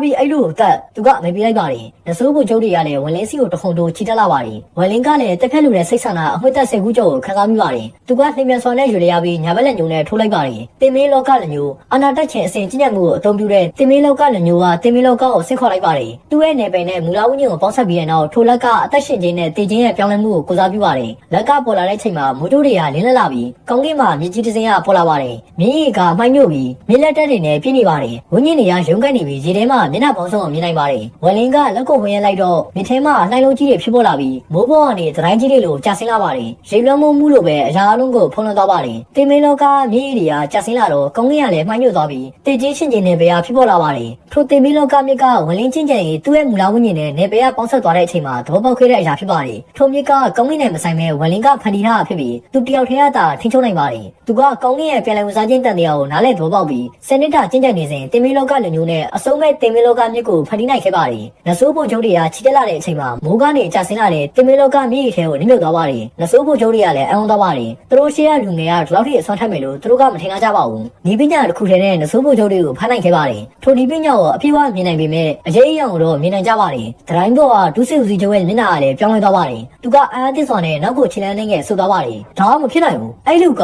အာနာတက်ချင်အဆင့်ကျင့်ကြံသူတယောက်ပဲရှိသေးရလေဒါပေမဲ့သူ့ရဲ့တောင်ကအရန်ကိုကြောက်စရာကောင်းတယ်သူ့ရဲ့ကိုယ်ပိုင်တင်မင်းမြစ်ကုံတော်ဖန်တီးနိုင်တယ်ဒီလိုကျင့်ကြံမှုကကောင်းကင်ရဲ့တောင်ကိုအဆုံးရောက်ဖို့အတွက်ဒုတိယအဆင့်ကိုရောက်နေပြီကိုယ်ပိုင်တောင်နဲ့ဖန်တီးထားတဲ့တင်မင်းလောကမြစ်နဲ့ကိုယ်ပိုင်ပြန်လည်ဝစားခြင်းတန်တရားကိုဖန်တီးတာကောင်းကင်ကိုစန့်ကျင်တဲ့စနစ်ထကာလအတွင်းသူရရှိခဲ့တဲ့အကြီးမားဆုံးအောင်မြင်မှုလည်းဖြစ်ပါတယ်ဒိုရရင်ထိုတောင်ကဝန်လင်းရဲ့စိတ်ထဲမှာအချက်ဖြစ်သဘောတရားတစ်ခုသာရှိပါသေးတယ်စနစ်ထကျင့်ကြံမှုကအချိန်အားဖြင့်နေပါပါတယ်ဒိုရရင်ကောင်းကင်တကြောင်မှုအတီးတော့သူ့ရဲ့စိတ်ကအထုံးထဲကိုရောက်ရှိနေပါတယ်ခန္ဓာကိုယ်အတွင်းကကောင်းကင်ဘုံစွမ်းရည်နေရလေတိုးပွားလာတဲ့အတူထိုအာနိသင်တစ်ခုကသူ့ရဲ့စိတ်ထဲမှာမင်းမယားယူစားတွေကိုပြည့်ပြည့်စုံစေပြီးတကယ်ဖြစ်လာနိုင်ပါတယ်ကျင့်ကြံသူတယောက်ဖြစ်သူ့ရဲ့ဘဝရဲ့အရေးကြီးဆုံးခြေလှမ်းမှာထိုခြေလှမ်းကိုလှမ်းလိုက်ပြီးဆိုရင်သူ့ရဲ့ကိုယ်ပိုင်တောက်ကိုပိုင်ဆိုင်ရပါလိမ့်မယ်ထိုအချိန်ကနေစပြီးကောင်းကင်မြေကြီးမတိမျိုးတွေနဖျားတွေကျင့်ကြံမှုတွေကိုကျင့်ကြံတော့မှာမဟုတ်ပါဘူးတောက်ကိုကျင့်ကြံတဲ့လူတွေကတောင်နောက်သာလိုက်ကြပါလိမ့်မယ်တင်မင်းလောကမြစ်ကထိုအုပ်စုကိုဖျက်ဆီးစီစဉ်ပြီးနဆိုးပုတ်ကျုပ်10ယောက်ကျော်ကိုတည်ဆောင်သွားပါတယ်တင်မင်းလောကမြစ်ထဲမှာပိတ်မိနေတဲ့နဆိုးပုတ်ကျုပ်တွေကလည်းအယူမှုရုံးကန်နေကြပါတယ်သူတို့ရဲ့ရုံးကန်မှုကအလုံးအဆွမ်းထက်ပြီးမကြသေးမီယာမှာဖျက်ဆီးထားတဲ့တင်မင်းလောကမြစ်ကုံတော်အနေငယ်ရောပါစေပါတယ်ဝယ်လင်းရဲ့မျိုးလုံးများကလည်းအနီအောင်ပြောင်းသွားပြီးအရေးဖြစ်ပြောင်းလိုက်ကတင်မင်းလောကမြစ်ထဲကိုဝင်သွားပါတယ်သူကတင်မင်းလောကမြစ်ထဲကိုဝင်သွားတဲ့မြစ်ကလုံးဝတည်ငြိမ်သွားပါတယ်ငါတတ်ချင်တဲ့လူတိုင်းကငါရဲ့တင်မင်းလောကမြစ်ထဲမှာပိတ်မိလိမ့်မယ်ဒါကောင်းကင်ဟာထိန်းချုပ်မှုမရှိတဲ့ငါရဲ့ကိုယ်ပိုင်ပြန်လည်မွေးဖွားခြင်းတန်တရားပဲဝယ်လင်းရဲ့တန်သူ့ရဲ့တာဝန်ကနေပြန်လာသွားပါတယ်ထိုရာတင်မင်းလောကမြစ်နဲ့ပေါင်းဆက်ပြီးပြန်လည်မွေးဖွားခြင်းစွမ်းရည်အဖြစ်ပြောင်းလဲသွားပါတယ်တင်မင်းလောကမြစ်ကလည်းရုပ်သိမ်းသွားပြီးကဘာကနေပြောက်ကွယ်သွားပါတယ်နဆိုးဖို့ကျုံ10ယောက်ကျော်ကလည်းပြောက်ကွယ်သွားပါပြီနဆိုးစစ်သားတွေနဲ့ဖက်စီထားတဲ့မိစ္ဆာကလည်းပြုတ်ကွယ်သွားပါပြီတစ်ဖက်ချင်းစွမ်းရည်3000ကျော်ကဖျက်သွားတဲ့အခါမိကုန်းကအငွေ့မြင့်များကိုတက်ဆောင်လာပါတယ်ထိုအငွေ့မြင့်တွေအားလုံးကမျိုးစီကိုဖြည်းဖြည်းချင်းရှောက်လာနေတဲ့ဝယ်လင်းစီကိုပြင်းဝင်လာပါတယ်မိကုန်းကအငွေ့တွေကဝယ်လင်းရဲ့ကြောပေးမှာကြီးမားတဲ့ဝင်းုံတစ်ထည်လိုမြင်နေရပါတယ်ထိုဝင်းုံကအရန်ကိုကြီးမားပြီးမြေကြီးကိုပါဖုံးလွှမ်းနေပါတယ်ဒတိုင်းဘောကဒုစီဦးစီကျော်ရဲ့မျက်နှာကလည်းဖြူဖြောက်သွားပြီးသူ့ရဲ့လက်ချောင်းတွေကလည်းခြောက်သွင်းနေပါတယ်သူ့ရဲ့ရှေ့ကလူကိုခုခံနိုင်စွမ်းမရှိသလိုခံစားရလို့ဇက်တိုက်ကိုနောက်ဆုံးနေပါတယ်ငါရဲ့ကျင့်ကြံမှုအဆင့်ဟာဒီလူနဲ့အဆင့်တူပဲနှစ်ယောက်စလုံးကအာနာတက်ချင်အစောပိုင်းအဆင့်မှာရှိနေတယ်ဒီလူကရန်ကိုပြေးထန်ထိုင်ရထားတော့ငါသူ့ကိုတတ်နိုင်မယ်လို့တရားခံတို့ယုံကြည်ခဲ့တာအခုတော့10ရာခိုင်နှုန်းတော့မယုံကြည်တော့ဘူးဒီလူမှာသူ့ရဲ့ကိုယ်ပိုင်တာဝန်ကရှိနေပြီပြီးတော့တင်မင်းလောကမြစ်ကလည်းအရန်ကိုကြောက်စရာကောင်းတယ်နဆိုးရိတ်ကလေးကငါ့ကိုဒီမှာထားခဲ့လို့ဒါဒုက္ခပေးရပဲထိုလူကြီးကသွားလေးကိုချိတ်လိုက်ပြီးယူမှုဆုတ်ခတ်သွားပါတယ်သူကအနေနဲ့လက်သီးဆုပ်ရွယ်တားရဲ့အယိုးတစ်ခုကိုထုတ်ယူပြီးချိန်မောက်သွားပါတယ်တားရဲ့ရိုးကကွဲသွားတဲ့အနေနဲ့အငွေ့တစ်ခုကထွက်လာပါတယ်ထိုအငွေ့များသူ့ ကိုအမြဲဝင်းရပြီးတင်နေရရွှေ့ပြောင်းသွားပါတယ်။အနေရောက်အယုကမြို့တော်ဓာတ်ရိုက်ပြန်ပို့နိုင်တဲ့အလုံးတန်ဖိုးရှိတဲ့ပစ္စည်းတစ်ခုပါ။စစ်ဦးစီးချုပ်တွေနဲ့ဒုစစ်ဦးစီးချုပ်တွေမှာသာထိုရာရှိပါတယ်။ဝန်လင်းရဲ့မျိုးလုံးများကလည်းအလုံးအမညင်းနေပါတယ်။သူကလက်ကိုဝဲလိုက်တော့လက်ဆိုးစစ်တီတသိန်းရတစ်ဖက်ချင်းစွမ်းရည်တသိန်းဖြစ်ပြောင်းလဲသွားပါတယ်။အရင်က3000နဲ့ပေါင်းလိုက်တော့တစ်ဖက်ချင်းစွမ်းရည်တသိန်း3000ကထွက်ပေါ်လာပါတယ်။ဒုစစ်ဦးစီးချုပ်ကပြောက်ကွက်သွားတဲ့အချိန်မှာတစ်ဖက်ချင်းစွမ်းရည်တသိန်း3000ကအမြဲပဲလိုက်သွားပါတယ်။မီးနဲ့ဆိုနိုင်ငံမြို့တော်မှာစစ်ဦးစီးချုပ်တွေနဲ့ဒုစစ်ဦးစီးချုပ်တွေပဲအသုံးပြုနိုင်တဲ့အလုံးကောင်းမွန်တဲ့တင်နေရရွှေ့ပြောင်းခြင်းဤပညာတစ်ခုပါရှိပါတယ်။မီးနဲ့ဆိုနိုင်ငံရဲ့အကြီးအကဲကတင်နေရရွှေ့ပြောင်းခြင်းဤပညာမှာတိတ်တဆိတ်နဲ့ကျင့်ကြံနေပါတယ်။တင်နေရရွှေ့ပြောင်းခြင်းဤပညာကိုစတင်အသုံးပြုတဲ့အခါသူကရုတ်တရက်နှလုံးဖွင့်လိုက်ပြီးအပြုံးတစ်ခုကိုပြောင်းလိုက်ပါတယ်။စစ်ဦးစီးချုပ်တယောက်ဒါမှမဟုတ်ဒုစစ်ဦးစီးချုပ်တယောက်ကပြန်လာပြီဆိုတာသူကသိပါတယ်။ဘသူကပြန်လာလဲဆိုတာသိချင်လိုက်တော့သူကထိုက်ရက်ပြီးတင်နေရရွှေ့ပြောင်းခြင်းဖယ်စီမှုကိုကြည့်ဖို့အတွက်လှည့်လိုက်ပါတယ်။သူကရင်သူ့ရဲ့မျက်နှာချက်ချင်းပဲပြောင်းလဲသွားပါတယ်။သူကစိုက်ကြည့်ပြီးလုံးဝကိုကြောင်ဝသွားပါတယ်။ဖယ်စီမှုကလင်းလာတဲ့အခါညှိုးနှမ်းနေတဲ့အလောင်းတစ်ခုကကောင်းကင်ကနေပြုတ်ကျလာပါတယ်။အလောင်းရဲ့မျက်လုံးတွေကလည်းဖိနေစေဖြစ်ပြီးမလိုလားတဲ့စိတ်နာပြင်းနေပါတယ်။ဒုစစ်ဦးစီးချုပ်တယောက်တည်ဆုံမှုကနဆိုးဦးညစ်ပြီးမှရှိတဲ့နိုင်ငံတိုင်းအတွက်ကြီးမားတဲ့ကိစ္စတစ်ခုပါ။မီးနဲ့ဆိုနိုင်ငံရဲ့ဧကရေရဲ့ဒေါသတကြီးထိမ့်တန်မြို့တော်တစ်ခုလုံးမှာပဲ့တင်ထသွားပါတယ်။ရှောင်းအဲ့ဒီကျင့်ကြံသူကဘယ်သူလဲဆိုတော့ရှောင်းသူ့ကိုတက်သူ့ရဲ့အစ်စ်တန်းဘာဖြစ်ဖြစ်ငါဂိမ်းမဆိုင်ဘူးသူတေတော်ပဲငါလူချင်တယ်မီးနဲ့ဆိုနိုင်ငံနဲ့ကောင်းကင်နဲ့ဆိုနိုင်ငံရဲ့နေစကမြို့တော်ကနေဝလင်းကထွက်ခွာလာတော့တစ်ဖက်ချင်းစွမ်းရင်တသိန်းကိုယူဆောင်လာခဲ့ပါတယ်သူ့ရဲ့ခန္ဓာကိုယ်ထဲကကောင်းကင်တစ်ချောင်းမှုအတီးရဲ့စွမ်းအားကယခုထိအားကောင်းနေသေးပါတစ်ဖက်မှုတွေကသူ့ရဲ့တိုက်ပွဲဆန္ဒကိုရွတ်ကြမသွားစေပဲပုံမပြီးတော့တိုးလာစေခဲ့ပါတယ်သူ့ရဲ့တစ်ဖက်ချင်းဆန္ဒကလည်းတိုးလာခဲ့ပါတယ်တိုက်ခိုက်မှုတွေရဲ့ရင်းမြစ်ကိုသူခန်းစားရခဲ့တဲ့နေရာစီကိုကျောင်းမဖေကဥက္ကခေပြတစ်ခုဖြစ်ပြောင်းလဲပြီးတဟုန်တိုးဝင်ရောက်သွားပါတယ်ပြီးခဲ့တဲ့ရက်တွေအတွင်းမှာအစ္စရေးနှခေါင်းရှုပ်တံကိုထပ်ပြီးတော့မကြားတော့ပါဘူးဝလင်းရဲ့ခန္ဓာကိုယ်ကကဘာမီယာနဲ့ယူခဲ့တဲ့အသက်ဆွမ်းအားတွေကြောင့်ပြန်လည်ကောင်းမွန်လာပါပြီအမှန်တကယ်တော့တစ်ဖက်ချင်းစွမ်းရည်ရဲ့အကူအညီနဲ့သူ့ရဲ့ခန္ဓာကိုယ်ကအထုံးထဲကိုရောက်နေပါပြီရှင်းအောင်တိုက်ပွဲကွင်းထဲကအနည်းအောင်မျိုးစင်ထဲမှာ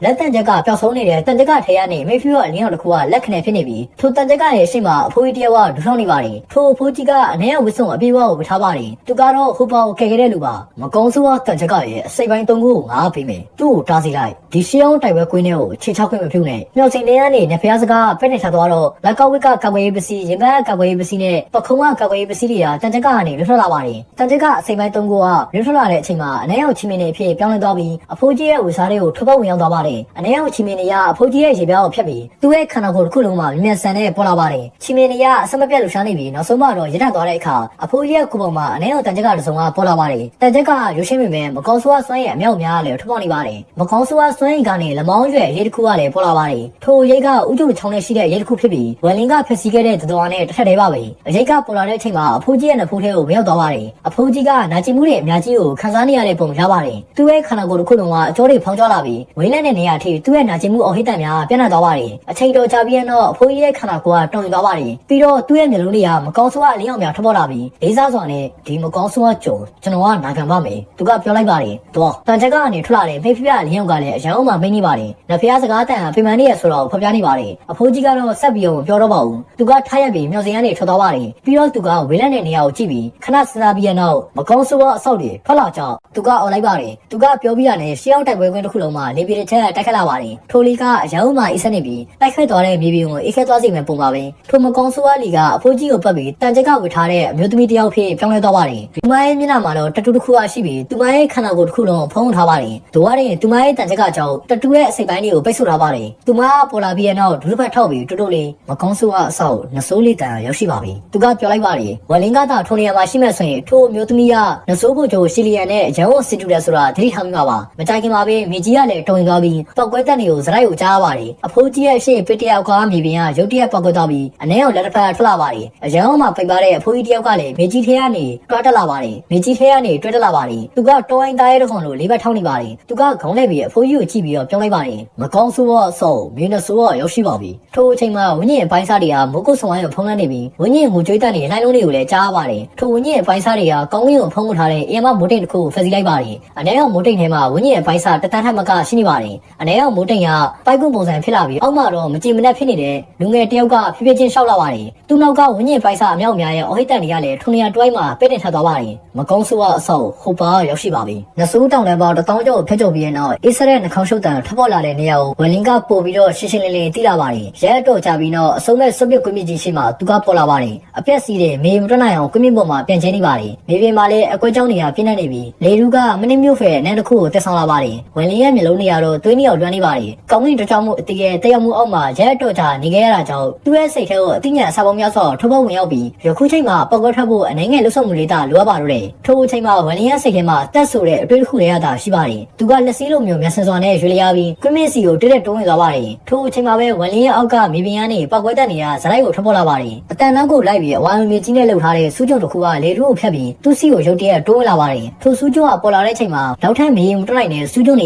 ေကပေါ်လာပါတယ်။သူတို့ကကြောက်ဖွယ်ရကောင်းတဲ့အဲ့ဒီလိုလေထဲမှာတူဝီနဲ့ပြန်ဝင်နေကြပါတယ်။မျက်စိတမဲ့အတွင်းမှာပဲဝင်လင်းကိုစူးတွေကဝင်ရထားပါတယ်။ဝင်လင်းရဲ့ဝိညာဉ်အာရုံကအလုံးအမထက်မြက်ပါတယ်။နောက်ဆုံးမဲ့စားသူ့ရဲ့ခန္ဓာကိုယ်ထဲကကောင်းကင်ဘုံစွမ်းရည်ကမန်နယ်တစ်ခုကိုဖယ်စီလိုက်ပါတယ်။သူ့ရဲ့စွမ်းအောက်မှာစူးကြုံအလုံးကကွက်ကျစ်သွားပါတယ်။မြေကြီးကနေရုတ်တရက်ခုန်ထွက်လာပြီးစူးကြုံတစ်ခုပေါ်မှာဆင်းသက်လိုက်တဲ့အခါအနေရောက်ပုံရိပ်တစ်ခုထိုလူကပိန်ပါနဲ့သူ့ရဲ့ခန္ဓာကိုယ်ကအနေရောက်နေပြင်းနေပါတယ်။သူ့ရဲ့ခေါင်းကိုလှည့်ပြီးဝင်လင်းကိုကြည့်ရင်သူကနှာခမ်းကိုရှာနေတက်လိုက်ပါတယ်။ဝင်လင်းရဲ့မျက်လုံးများတော့သွေးနှစ်အောင်ဆုံးနေပါတယ်။သူကခြေလမ်းတလန်းတက်ပြီးသူ့ရဲ့ညာလန်းနဲ့ဖိလိုက်ပါတယ်။တင်မင်းလက်ချောင်းကလည်းပေါ်လာပြီးအနေရောက်အလေးနဲ့တစ်ခုဖြစ်ပိန်ပါတဲ့လူကိုကြီးစီကိုပြစ်လိုက်ပါတယ်။လူကိုကြီးကလည်းပြုံးလိုက်ပါတယ်။ထိုပြုံးကအလုံးအမပုံလိုက်ပါတယ်။တင်မင်းလက်ချောင်းရင်ဆိုင်ရမှာကိုသူကမရှောင်တိမ်မဲ့ရုတ်တရက်သူ့ရဲ့ပါဇက်ကြီးကိုဟားလိုက်ပါတယ်။ထိုအချိန်မှာသူ့ရဲ့နောက်မှာနောက်ထပ်ပုံရိပ်တစ်ခုကရုတ်တရက်ပေါ်လာပါတယ်။ထိုပုံရိပ်ကတော့ပေတရာလုံးမြင့်ပြီးပုံရိပ်ပုံစံနဲ့တူပါတယ်။ပြီးတော့ထိုအပေါ်မှာပီတီနာတွေကရှိနေပါတယ်။ပိန်ပါတဲ့လူကိုကြီးကသူ့ရဲ့ပါဇက်ကိုဟားတဲ့ချိန်မှာသူ့နောက်ကပုံရိပ်မှာလည်းပါဇက်ကြီးတစ်ခုကပေါ်လာပါတယ်။သူကတင်မင်းလက်ချောင်းရဲ့အနေအောင်လေးနဲ့ကိုသူ့ရဲ့ပါဇက်တွေကိုဆွဲယူလိုက်ပြီးမြှချလိုက်ပါတယ်။သူကမြှချလိုက်တဲ့အချိန်မှာသူ့နောက်ကပုံရိပ်ကလည်းတင်မင်းလက်ချောင်းကိုမြှချသလိုလှုပ်လိုက်ပါတယ်။သူ့ရဲ့ဘိုက်ကလည်းဖုံးကားလာပြီးသူ့ရဲ့ခန္ဓာကိုယ်တစ်ခုလုံးကလှုပ်လိုက်လာပါတယ်။ပုံရိပ်ပေါ်ကပီတီနာတွေကလည်းပေါက်ကထွက်ပြီးပုတ်တုံးနဲ့ရှိတဲ့အရေများထွက်လာပါ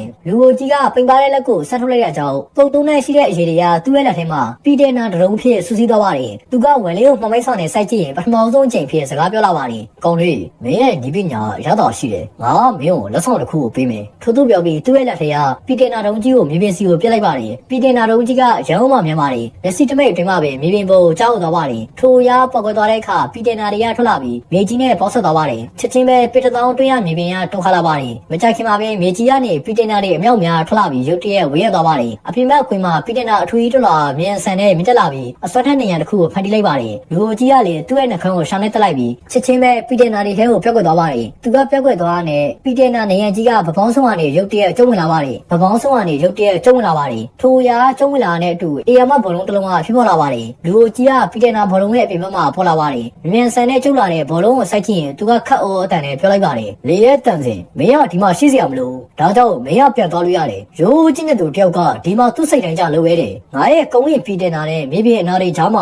သူကအသက်ရှင်တန်မှုအတွက်အခွင့်အရေးမရှိဘူး။အေးဆက်တဲ့လေတချမ်းကလည်းတိုက်ခတ်လာပြီးမျက်နှာမှာစိမ့်မိကြောင်ရှိတဲ့မျိုးသမီးကလူကြီးနဲ့ပီတီယာခွာမှာပေါ်လာပါတယ်။ပီတီယာအခြေထိကျုပ်သွားတဲ့ပီတီနာဘောလုံးကိုစိုက်ကြည့်ရင်သူမပြောလိုက်ပါတယ်။ဒီလူကိုအလွယ်တကူနဲ့တတ်နိုင်ရင်တခင်ကငါတို့တော့ဆေးလို့မှမဟုတ်ဘူး။ဟမ်ဒီချင်းညံ့သူကငါရဲ့ကောင်းကင်ပြည်နဲ့မြေကြီးနာကနေဘလို့လွတ်မြောက်နိုင်မလဲဆိုတာကြည့်ရသေးတာပေါ့။ပိန်ပါတဲ့လူကြီးကလည်းပြောလိုက်ပြီမယ်မကြခင်မှာပဲသူ့ရဲ့အပြုံးကပြောက်ကွက်သွားပါတယ်။ပြည်လုံးကပြည်30အခြေထိကျုပ်သွားတဲ့အခါရတန့်တော့ကဆက်ပြီးတော့မကျုပ်တော့ပါဘူး။အစွမ်းထက်တဲ့တိုက်ပွဲဝင်ဆန္ဒနဲ့တစ်ဖက်ချင်းဆန္ဒတွေအလုံးကထိုးပေါက်ဝင်ရောက်လာပါတယ်။ထိုးပေါက်ဝင်ရောက်လာတဲ့တစ်ဖက်ချင်းဆန္ဒကြောင့်ပုံဝင်ချင်းကအပူရှင်ကတော့ကျဆင်းသွားပြီးအေးဆက်တဲ့လေဘေးတွေကတက်ခတ်လာပါတယ်။တစ်ဖက်ချင်းဆန္ဒနဲ့ရွံ့နှောနေတဲ့တိုက်ပွဲဝင်ဆန္ဒကြောင့်လူကြီးရဲ့မျက်ဝန်းတွေကလည်းကျုပ်သွားပါတယ်။ယခုချိန်မှာပြည်လုံးတွေကနေတူတူညင်းအော်တန်များထွက်လာပါတယ်။မကြခင်မှာပဲဓာဆွမ်းရဲ့ယုံကြည်တစ်ခုကပြည်လုံးကိုခွဲထွက်ပြီးထိုးထွက်လာပါတယ်။ဓာဆွမ်းကအလိုမကြီးမားပါတယ်။ပေါ်လာတဲ့အခါကောင်းကင်မှာဓာဆွမ်းများပြည့်နေသွားပါတယ်။ကောင်းကင်ဘုံဓာရဲ့ဘေးမှာနောက်ထပ်ဓာတစ်ချောင်းကရှိနေပါတယ်။ထိုရာတပိုးကြီးရဲ့ဓာတစ်ချောင်းဖြစ်ပြီးလက်စိုးဝင်းညင်ပုံရဲ့အမိန်လေးကဓာဘုံမှာပေါ်လာပါတယ်။ဓာနှစ်ချောင်းရဲ့ဘေးမှာလာချမ်းဓာကလည်းရှိပါတယ်။ထိုဓာကတော့ဓာတိတန်ကိုထုတ်လို့နေပြီးအေးဆက်တဲ့အငွေတက်တွေကိုထုတ်လို့နေပါတ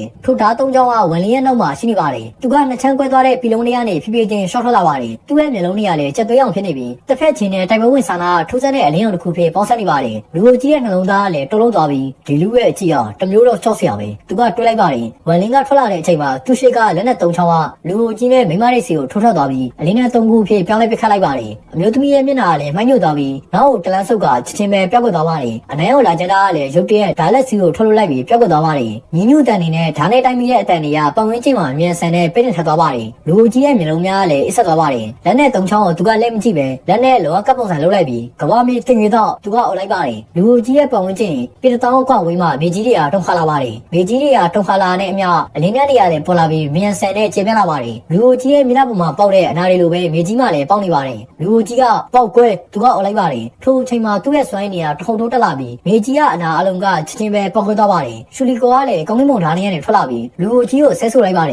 ်ပေါက်ခွဲသွားစမ်းထို့သူပြောပြီးကောင်းကင်ဘုံထားကိုလူကြီးစီကိုဓာတ်ရိုက်တက်ခဲ့ဖို့အတွက်ထင်းချုပ်လိုက်ပါတယ်လူကိုကြီးရဲ့မျက်နှာမှာလည်းစိတ်မရှိတဲ့အမူအရာများပေါ်လာပြီးကောင်းကင်ဘုံထားကိုဖမ်းဖို့အတွက်လက်ကိုဆန်းထုတ်လိုက်ပါတယ်သူ့ရဲ့ကျင့်ကြံမှုနဲ့ဆိုရင်ဓာတ်ကိုခန္ဓာနဲ့တော့ဖမ်းလို့ရမယ်လို့ထင်နေရပါအဖိုးကြီးကဓာတ်ကိုဖမ်းဖို့ကြိုးစားနေရအောင်မြင်တော့ရှူလီကောရဲ့နှလုံးသားထဲမှာရေမောလိုက်ပါတယ်ရှောင်းတိမ်မဲ့အစားသူကပို့ပြီးတော့နှေးသွားပြီးလူကိုကြီးကိုစောင်းနေပါတယ်ရှောင်းတိမ်မဲ့အစားသူကပို့ပြီးတော့နှေးသွားပြီးလူကိုကြီးကိုစောင်းနေပါတယ်ဒါကဘလို့ဓာတ်မျိုးလဲသူကထိတ်လန့်သွားပြီးအမြဲပဲဆုတ်ခသွားပါတယ်သူကလည်းကောင်းကင်ဘုံဓာတ်ကလိုက်လာပါတယ်မကောင်းစွာဝိညာဉ်ပါတဲ့ဓာတ်ကလည်းအဖိုးကြီးရဲ့နှောက်ချိုးကိုကပ်ပြီးဝိုင်းပတ်ပြီးတော့တိုက်ခိုက်လိုက်ပါတယ်မေကြီးဘောကအနာတွေကပောက်ကွဲပြီးတဲ့နောက်ပေတရာကျော်အမြင့်ရှိတဲ့ပြည်နံကြီးတစ်ခုကပေါ်လာပြီးလိုင်းနေရလည်းပြန်ကားသွားပါတယ်ဝယ်လေးရဲ့ခန္ဓာကိုယ်မှာတော့ကောင်းကင်ဘုံစွမ်းရည်များပြည့်နေပြီးလေထဲမှာရက်နေပါတယ်ဓာတ်နှချောင်းရိပ်ပတ်နေတဲ့လူကိုကြီးစီကိုသူကတလန်းလှမ်းလိုက်ပါတယ်သူကဒေါသတကြီးကိုအဟိလိုက်ပြီးဒီပညာကိုတုံးဖို့အတွက်ပိုးရင်ခုံပြတ်ခေါ်လိုက်ပါတယ်ဝယ်လင်းကချစ်တလန်းနဲ့လေခါနဲ့ကိုဖျက်တမ်းပြီးလူကိုကြီးရဲ့အပေါ်ရောက်ရှိသွားပါတယ်သူ့ရဲ့ကြက်သွေးအောင်မျိုးလုံးတွေကထိုးဖိုးကြီးကိုစိုက်ကြည့်နေပြီးညာလက်ကိုဆက်ထုတ်လိုက်ပါတယ်တစ်ဖက်ချင်းစွမ်းရည်များလည်းထွက်လာပြီးပိုးရင်တွေကိုထိုးပေါက်ပြီးတော့ဝင်ရောက်သွားပါတယ်ပြီးတော့သူ့ရဲ့ညာလက်ကိုပြန်ဆုပ်လိုက်ပါတ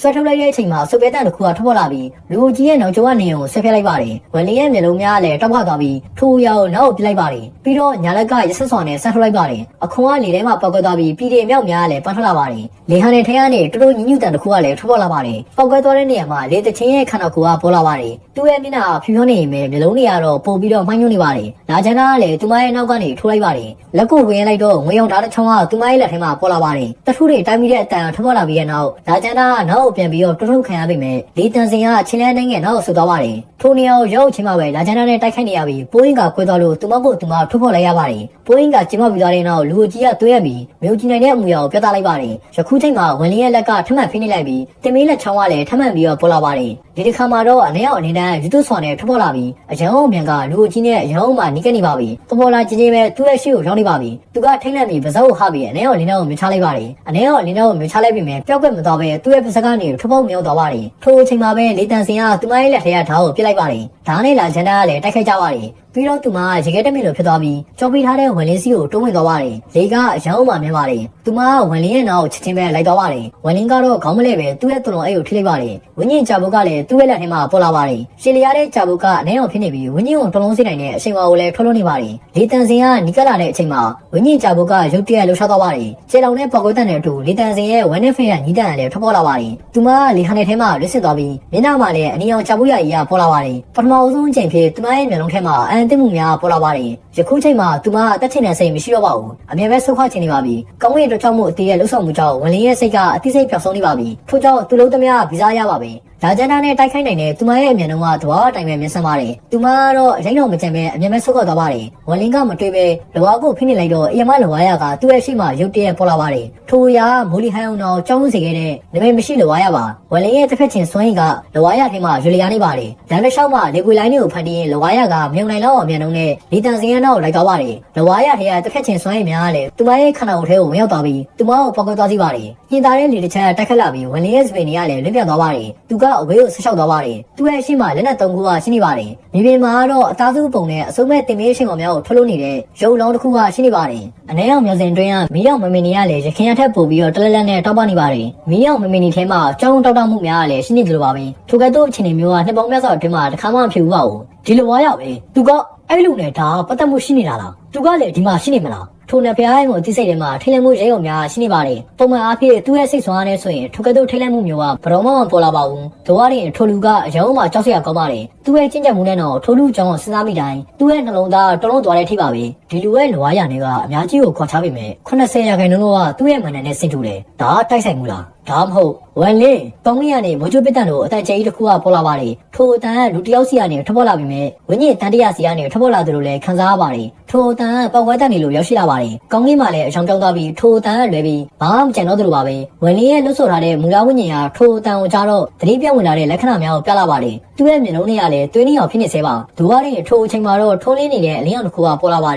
ယ်သူကလက်ကြည့်လိုက်တော့မုတ်ကုတ်ဆောင်ရကနေမင်းနဲ့နေတဲ့မိုးတိတ်များတိုးဝင်လာတော့တွေ့လိုက်ရပါတယ်ထိုမင်းနဲ့နေတဲ့မိုးတိတ်တွေကဝင်းကြီးအပိုင်းစားနေနဲ့ဖက်စီထားရပါထိုဝင်းကြီးအပိုင်းစားတွေကစွမ်းရည်များပြင်းနေပြီးတိုးဝင်လာတဲ့အခါကြောက်စရာကောင်းတဲ့အတိုင်းလေးကိုဖြစ်ပေါ်စေပါတယ်အနေနဲ့ဝင်းဝေထားတဲ့လူငယ်တယောက်ကမင်းနဲ့နေတဲ့မိုးတိတ်တွေအောက်မှာဝင်လင်းစီကိုတလန်းချင်းရှောက်လာပါတယ်ထိုလူကပုံမှန်ဖြစ်ပုံပေါ်ပေမဲ့မျက်လုံးထဲမှာတော့အမုန်းတရားများနှဆိုင်စွာနဲ့ရှိနေပါတယ်သူကဝင်လင်းကိုစိုက်ကြည့်ရင်သွားမြောက်ကိုကြိတ်ကအော်ဟိလိုက်ပါတယ်ဝင်လင်းမင်းကငေါ့မှတ်မိသေးလား ဝန်လင်းရဲ့မျက်လုံးထဲမှာတော့အဓိပ္ပာယ်တစ်ခုကပေါ်လာပါတယ်သူကထိုလူကိုကြည့်ပြီးအတန်နေနေနဲ့ပြောလိုက်ပါတယ်ဟုတ်ပါမင်းကငါ့ကိုတတိယသေးတာပဲဝန်လင်းငါကိုယ်တိုင်ဒီနေ့မင်းကိုတတ်မယ်ဟုတ်ပါယူသွဆောင်နဲ့ရင်မောလိုက်ပါတယ်သူ့ဘောကဝင်းကြီးအပိုင်းစားတွေရဲ့မိုးတိတ်နေရလဲတုံးလို့သွားပါတယ်ထိုရာပုံကျင့်တစ်ခုလုံးဖုံးလွှမ်းသွားတဲ့ကြီးမားတဲ့ဖီယာတစ်ခုကိုဖန်တီးပေးလိုက်ပါတယ်ဝန်လင်းမင်းကငါဒီနေ့ဒီလိုဖြစ်လာနိုင်မယ်လို့ဘယ်တော့မှမထင်တော့ဘူးမလားအတိတ်ကမင်းကအရုံးကိုဆွတ်ထတဲ့အတွက်မင်းကိုဘာမှလုပ်လို့မရဘူးဒါပေမဲ့အခုမင်းကငါရဲ့မျက်လုံးထဲမှာပျော်စိတ်တစ်ကောင်ပဲဟုတ်ပါဝန်လင်းကိုစိုက်ကြည့်ပြီးစိတ်နဲ့လုံလုံသိစထားခဲ့တဲ့မကျင်တဲ့ချက်များအားလုံးကိုထုတ်ဖော်ပြောဆိုနေပါတယ်သူကတိုက်ခိုက်ဖို့အတွက်မလိုပါဘူးသူကထုတ်ဖော်ပြီးတော့ပြောဆိုနေတာပါ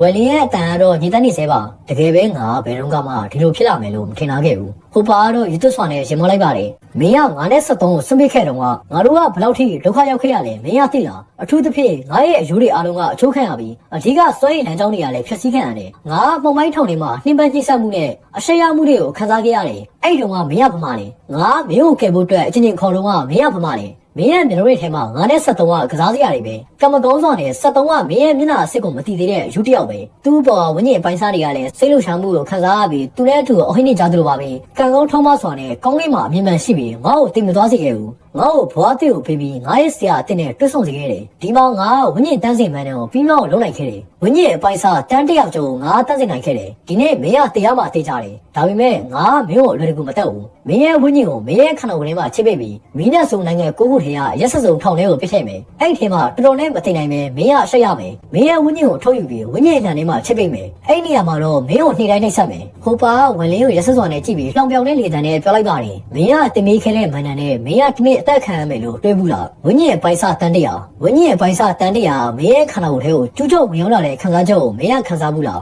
းငါမင်းရဲ့ဝင်းကြီးကိုယူပြီးတဲ့အခါဝင်းကြီးတန်းစင်မင်းနဲ့စီကိုသွားပြီးသူတို့ရဲ့ဝင်းကြီးအားလုံးပါယူမယ်ဟိုပါရဲ့ခန္ဓာကိုယ်ကလည်းတော်လုံးနေပါလေထိုတော်လုံးမှုကဆိတ်လှုပ်ရှားမှုကြောင့်ဖြစ်ပြီးသူကယူသွတလို့ရင်မောလာပါတယ်ဝန်လင်းကတော့အချိန်တော်ကြာစဉ်းစားပြီးဖြည်းဖြည်းချင်းပြောလိုက်ပါတယ်ဒါဆိုရင်မင်းကငါ့ကိုဒီလောက်ထိမုန်းနေဆိုတာထွက်လာပြီပေါ့မုန်းနေဟုတ်တယ်ငါဟိုပါဒီဘွားမှာတမန်လူတယောက်မဖြစ်လာဘူးဒီဝင်းကြီးတန်းစင်နီးပညာနဲ့ဝင်းကြီးအပိုင်းစားတန်းတရာနဲ့နဆိုးဝင်းကြီးဒီမှာအထိုးတိတ်တရှိမှုဖြစ်လာမှာမင်းကငါရဲ့တခင်ဖြစ်ဖို့အတွက်မထိုက်တန်ဘူးအရင်ကဖြစ်ခဲ့ရင်တော့မှမင်းကတိတ်ရမယ်မောင်မနဲ့ရေတန်းဟိုပါစီကနေထွက်ပေါ်လာပါတယ်ယခုချိန်မှာသူကအမှန်တကယ်ကိုရည်ချင်းရှိနေပါပြီဝင်းကြီးတန်းတရာရဲ့စွမ်းအားကအမှန်တကယ်ကိုမှကြီးမားပါတယ်အထူးသဖြင့်ဝင်းကြီးရဲ့ပိုင်းစားတန်းတရာထိုရှေးအောင်တိုက်ပွဲကိုရနေလာတာဖြစ်လို့ပါသူတို့ကမသိဆုံးခင်မှာသူတို့ရဲ့ကြီးညက်မှုတွေကအားနည်းနေရမျိုးလည်းမရှိပါဘူးနဆိုးဖို့ကြုံအစင်းဝင်းကြီးရဲ့ပိုင်းစားတွေနောက်ရှိနေလို့ပို့ပြီးတော့ထိရန်စရာကောင်းပါတယ်ဝင်းကြီးရဲ့လမ်းငါရဲ့လက်ထဲမှာရှိနေရတယ်ငါ့ကိုကယ်ခဲ့တဲ့ဆရာကလည်းပြီးဘသူကမှငါ့ကိုတားလို့မရဘူးဝင်းကြီးရဲ့ပိုင်းစားတန်းတရာငါရဲ့ရီမန်းချက်မဟုတ်ဘူးငါရဲ့ရီမန်းချက်ဝင်းကြီးရဲ့ပိုင်းစားတန်းထောင်တန်းတောင်းနဆိုးဝင်းကြီးဒီမှာငါ10ခုမြောက်နဆိုးနိုင်ငံကိုပေါ်ပေါက်စေခြင်းနဲ့ပထမအဆုံးနဆိုးရီကလေးကငါဟိုပါဖြစ်လိုက်မယ်ဝလင်းကဟိုပါကိုတိတ်ဆိတ်နဲ့ကြည့်ပြီးဖြည်းဖြည်းချင်းပြောလိုက်ပါတယ်ဒါဆိုရင်မင်းကငါ့ကိုတတ်ချင်တယ်ဆိုတာထင်ရှားနေပြီမုံတီမူကအကြောင်းရင်းတော့ပဲကျန်တဲ့တော့ကဝင်းကြီးတန်းစင်နေပညာကိုတည်တဲ့အခြားလူတိုင်းကိုတတ်ဖို့ဒီနေ့ကဝင်းကြီးပိုင်းစားတွေအတွက်ရှင်းပြဖို့မင်းနဲ့တူညီတဲ့နေပညာကိုသုံးမဲ့လူကမရှိတော့ဘူးငါပြောတာအမှန်လားဟိုပါဝလင်းကိုစိုက်ကြည့်ပြီးကြောက်စရာကောင်းတဲ့ရေတံတစ်ခုကိုထုတ်လိုက်ပါတယ်မင်းကအမှန်တကယ်ပဲငါရဲ့အရင်သခင်ဖြစ်ဖို့အတွက်ထိုက်တန်တယ်မှန်တယ်မင်းကငါ့ကိုပြောစိတ်တခုံလို့သဘောထားခဲ့ရင်ပဲဝင်းကြီးတန်းစင်နေပညာကိုတင်ပေးခဲ့တယ်အရင်ကမင်းတို့ငါမုန်းခဲ့ပေမဲ့အဲ့လောက်ထိမုန်းခဲ့ဘူးဒါပေမဲ့ထောင်ထဲမှာငါနားလဲသွားတယ်မင်းကငါရဲ့သခင်ဖြစ်ဖို့အတွက်ဘာအခွင့်ရှိလို့လဲအခြားလူတွေကမင်းကိုမကြိုက်တာနဲ့ငါ့ကိုတိုက်ခိုက်ဖို့အတွက်ဘာလုပ်ပိုင်ခွင့်ရှိလဲမင်းကအင်အားကြီးလို့လားဒါဆိုရင်ငါပို့ပြီးတော့အင်အားကြီးနိုင်ရောမင်းကဘယ်လိုလုပ်မလဲဒါကြောင့်ငါကယ်တင်ခံရတဲ့အချိန်မှာငါအင်အားကြီးလာမယ်လို့ချိန်ဆိုခဲ့တယ်မင်းတို့ကြော်တက်ပြီးတက်ပြစ်မယ်လို့ဝန်လင်းကလည်းခေါင်းအနေနဲ့ခံရပြီးဟိုပေါတေချာဆောင်နဲ့ကြည့်ပြီးပြောလိုက်ပါတယ်စနစ်တာအတွင်းမှာမင်းကဒီစင်ဒီကျင့်ကြံနိုင်တာကိုချီးကျူးတယ်လို့ငါဝန်ခံရမယ်ကောင်းကင်ရဲ့တမီးတော်ကတော့မင်းနဲ့ရှင်လို့မရဘူးအစားကတော့ငါဆိတ်ရှုပ်ခဲ့တယ်မင်းရဲ့ပါရမီကကောင်းပြီးအနီအောင်လေးပြထက်တော့အချို့အချက်တွေမှာပိုကောင်းနေမယ်စနစ်အတွင်းမှာဒီစင်ဒီကျင့်ကြံဖို့ကမဖြစ်နိုင်ဘူးမင်းအတွက်လည်းဝင်းကျင်ပိုင်းစားတဲ့အများကြီးကိုထိန်းချုပ်ဖို့ကမဖြစ်နိုင်တဲ့ဘူးဒါပေမဲ့အခုငါကတော့အကြောင်းပြချက်ကိုနားလည်ပြီမင်းကမင်းရဲ့အနာဂတ်နဲ့အသက်ကိုလောင်ကျွမ်းစေတဲ့ဒီပညာတစ်ခုကိုကျင့်ကြံခဲ့ရမယ်ဒါမှပဲမင်းကအများဆုံးအထုံးထိပ်အဆင့်ကိုရောက်လာမှာဒါပေမဲ့အဲ့ဒီအထုံးထိပ်ကအရန်ကိုတိုးတောင်းမှာတရားတော်မခံနိုင်ပါဘူးငါကြောက်မိတယ်တစုပ်ပိတ်ဟိုပါရဲ့မျက်နှာမူရာကျန်းတက်လာပြီးကောင်းကင်ကိုလက်ညှိုးနဲ့ထိုးလိုက်ပါတယ်မင်းမောင်းနေတဲ့မိုးတိတ်ရဲ့စိတ်ပိုင်းတစ်ခုကလည်းခွဲထွက်လာပြီးဝင်းကျင်တန်ပေါင်းများစွာအဖြစ်ပြောင်းလဲသွားပါတယ်ဟိုပါဝလေးကိုလက်ညှိုးထိုးပြီးဝင်းကျင်ရဲ့ပိုင်းစားတွေကသူ့စီကိုအနှိမ်မြန်နဲ့ချီတက်လာပါတယ်ဟိုပါကလည်းယူသွဆွာနဲ့ရင်မောလိုက်ပါတယ်ဝင်းကျင်ရဲ့ပိုင်းစားတန်းတရာဘာလဲဆိုတာမင်းကငါပြမယ် မင်းကအရင်ကဝင်းကျင်တတန်းအောင်တော့မမြင်ဘူးတော့ဘူးရှူလီကသူတို့နှစ်ယောက်ရဲ့စကားကိုရှင်းရှင်းလင်းလင်းကြားလိုက်ပါတယ်သူကဟိုဘောက်ကြည့်ပြီးတွေးလိုက်ပါတယ်ဒီကောင်လေးကကောင်းကင်ကဘလို့မြင်လဲဆိုတော့တကယ်ကိုမသိဘူးပဲမင်းရဲ့အဖိုးရှူလီကအချင်းချင်းဖုန်ကန်မှုအတွက်စူးစမ်းခဲ့ပြီးအခါတိုင်းမှာမောင်းမိခဲ့ဘူးတကယ်လို့မင်းရတာအောင်မြင်မှဆိုရင်ငါရဲ့မျိုးနဲ့မျိုးဟိုလို့ဖြောင်းပြီးဟိုလီကိုလို့ခေါ်လိုက်မယ်ဖုန်ကန်နေဆိုတော့အရန်ကိုခက်ခဲတဲ့အရာအထူးသဖြင့်အဲ့နဆိုးကိုစန့်ကျင်တဲ့အခါအစီအစဉ်တွေအများကြီးကိုလိုတယ်ဒါလောက်ထိရွှေရှင်းမယ်လို့မင်းကဘယ်လိုလုပ်ပြီးတော့ထင်နိုင်ပါလဲ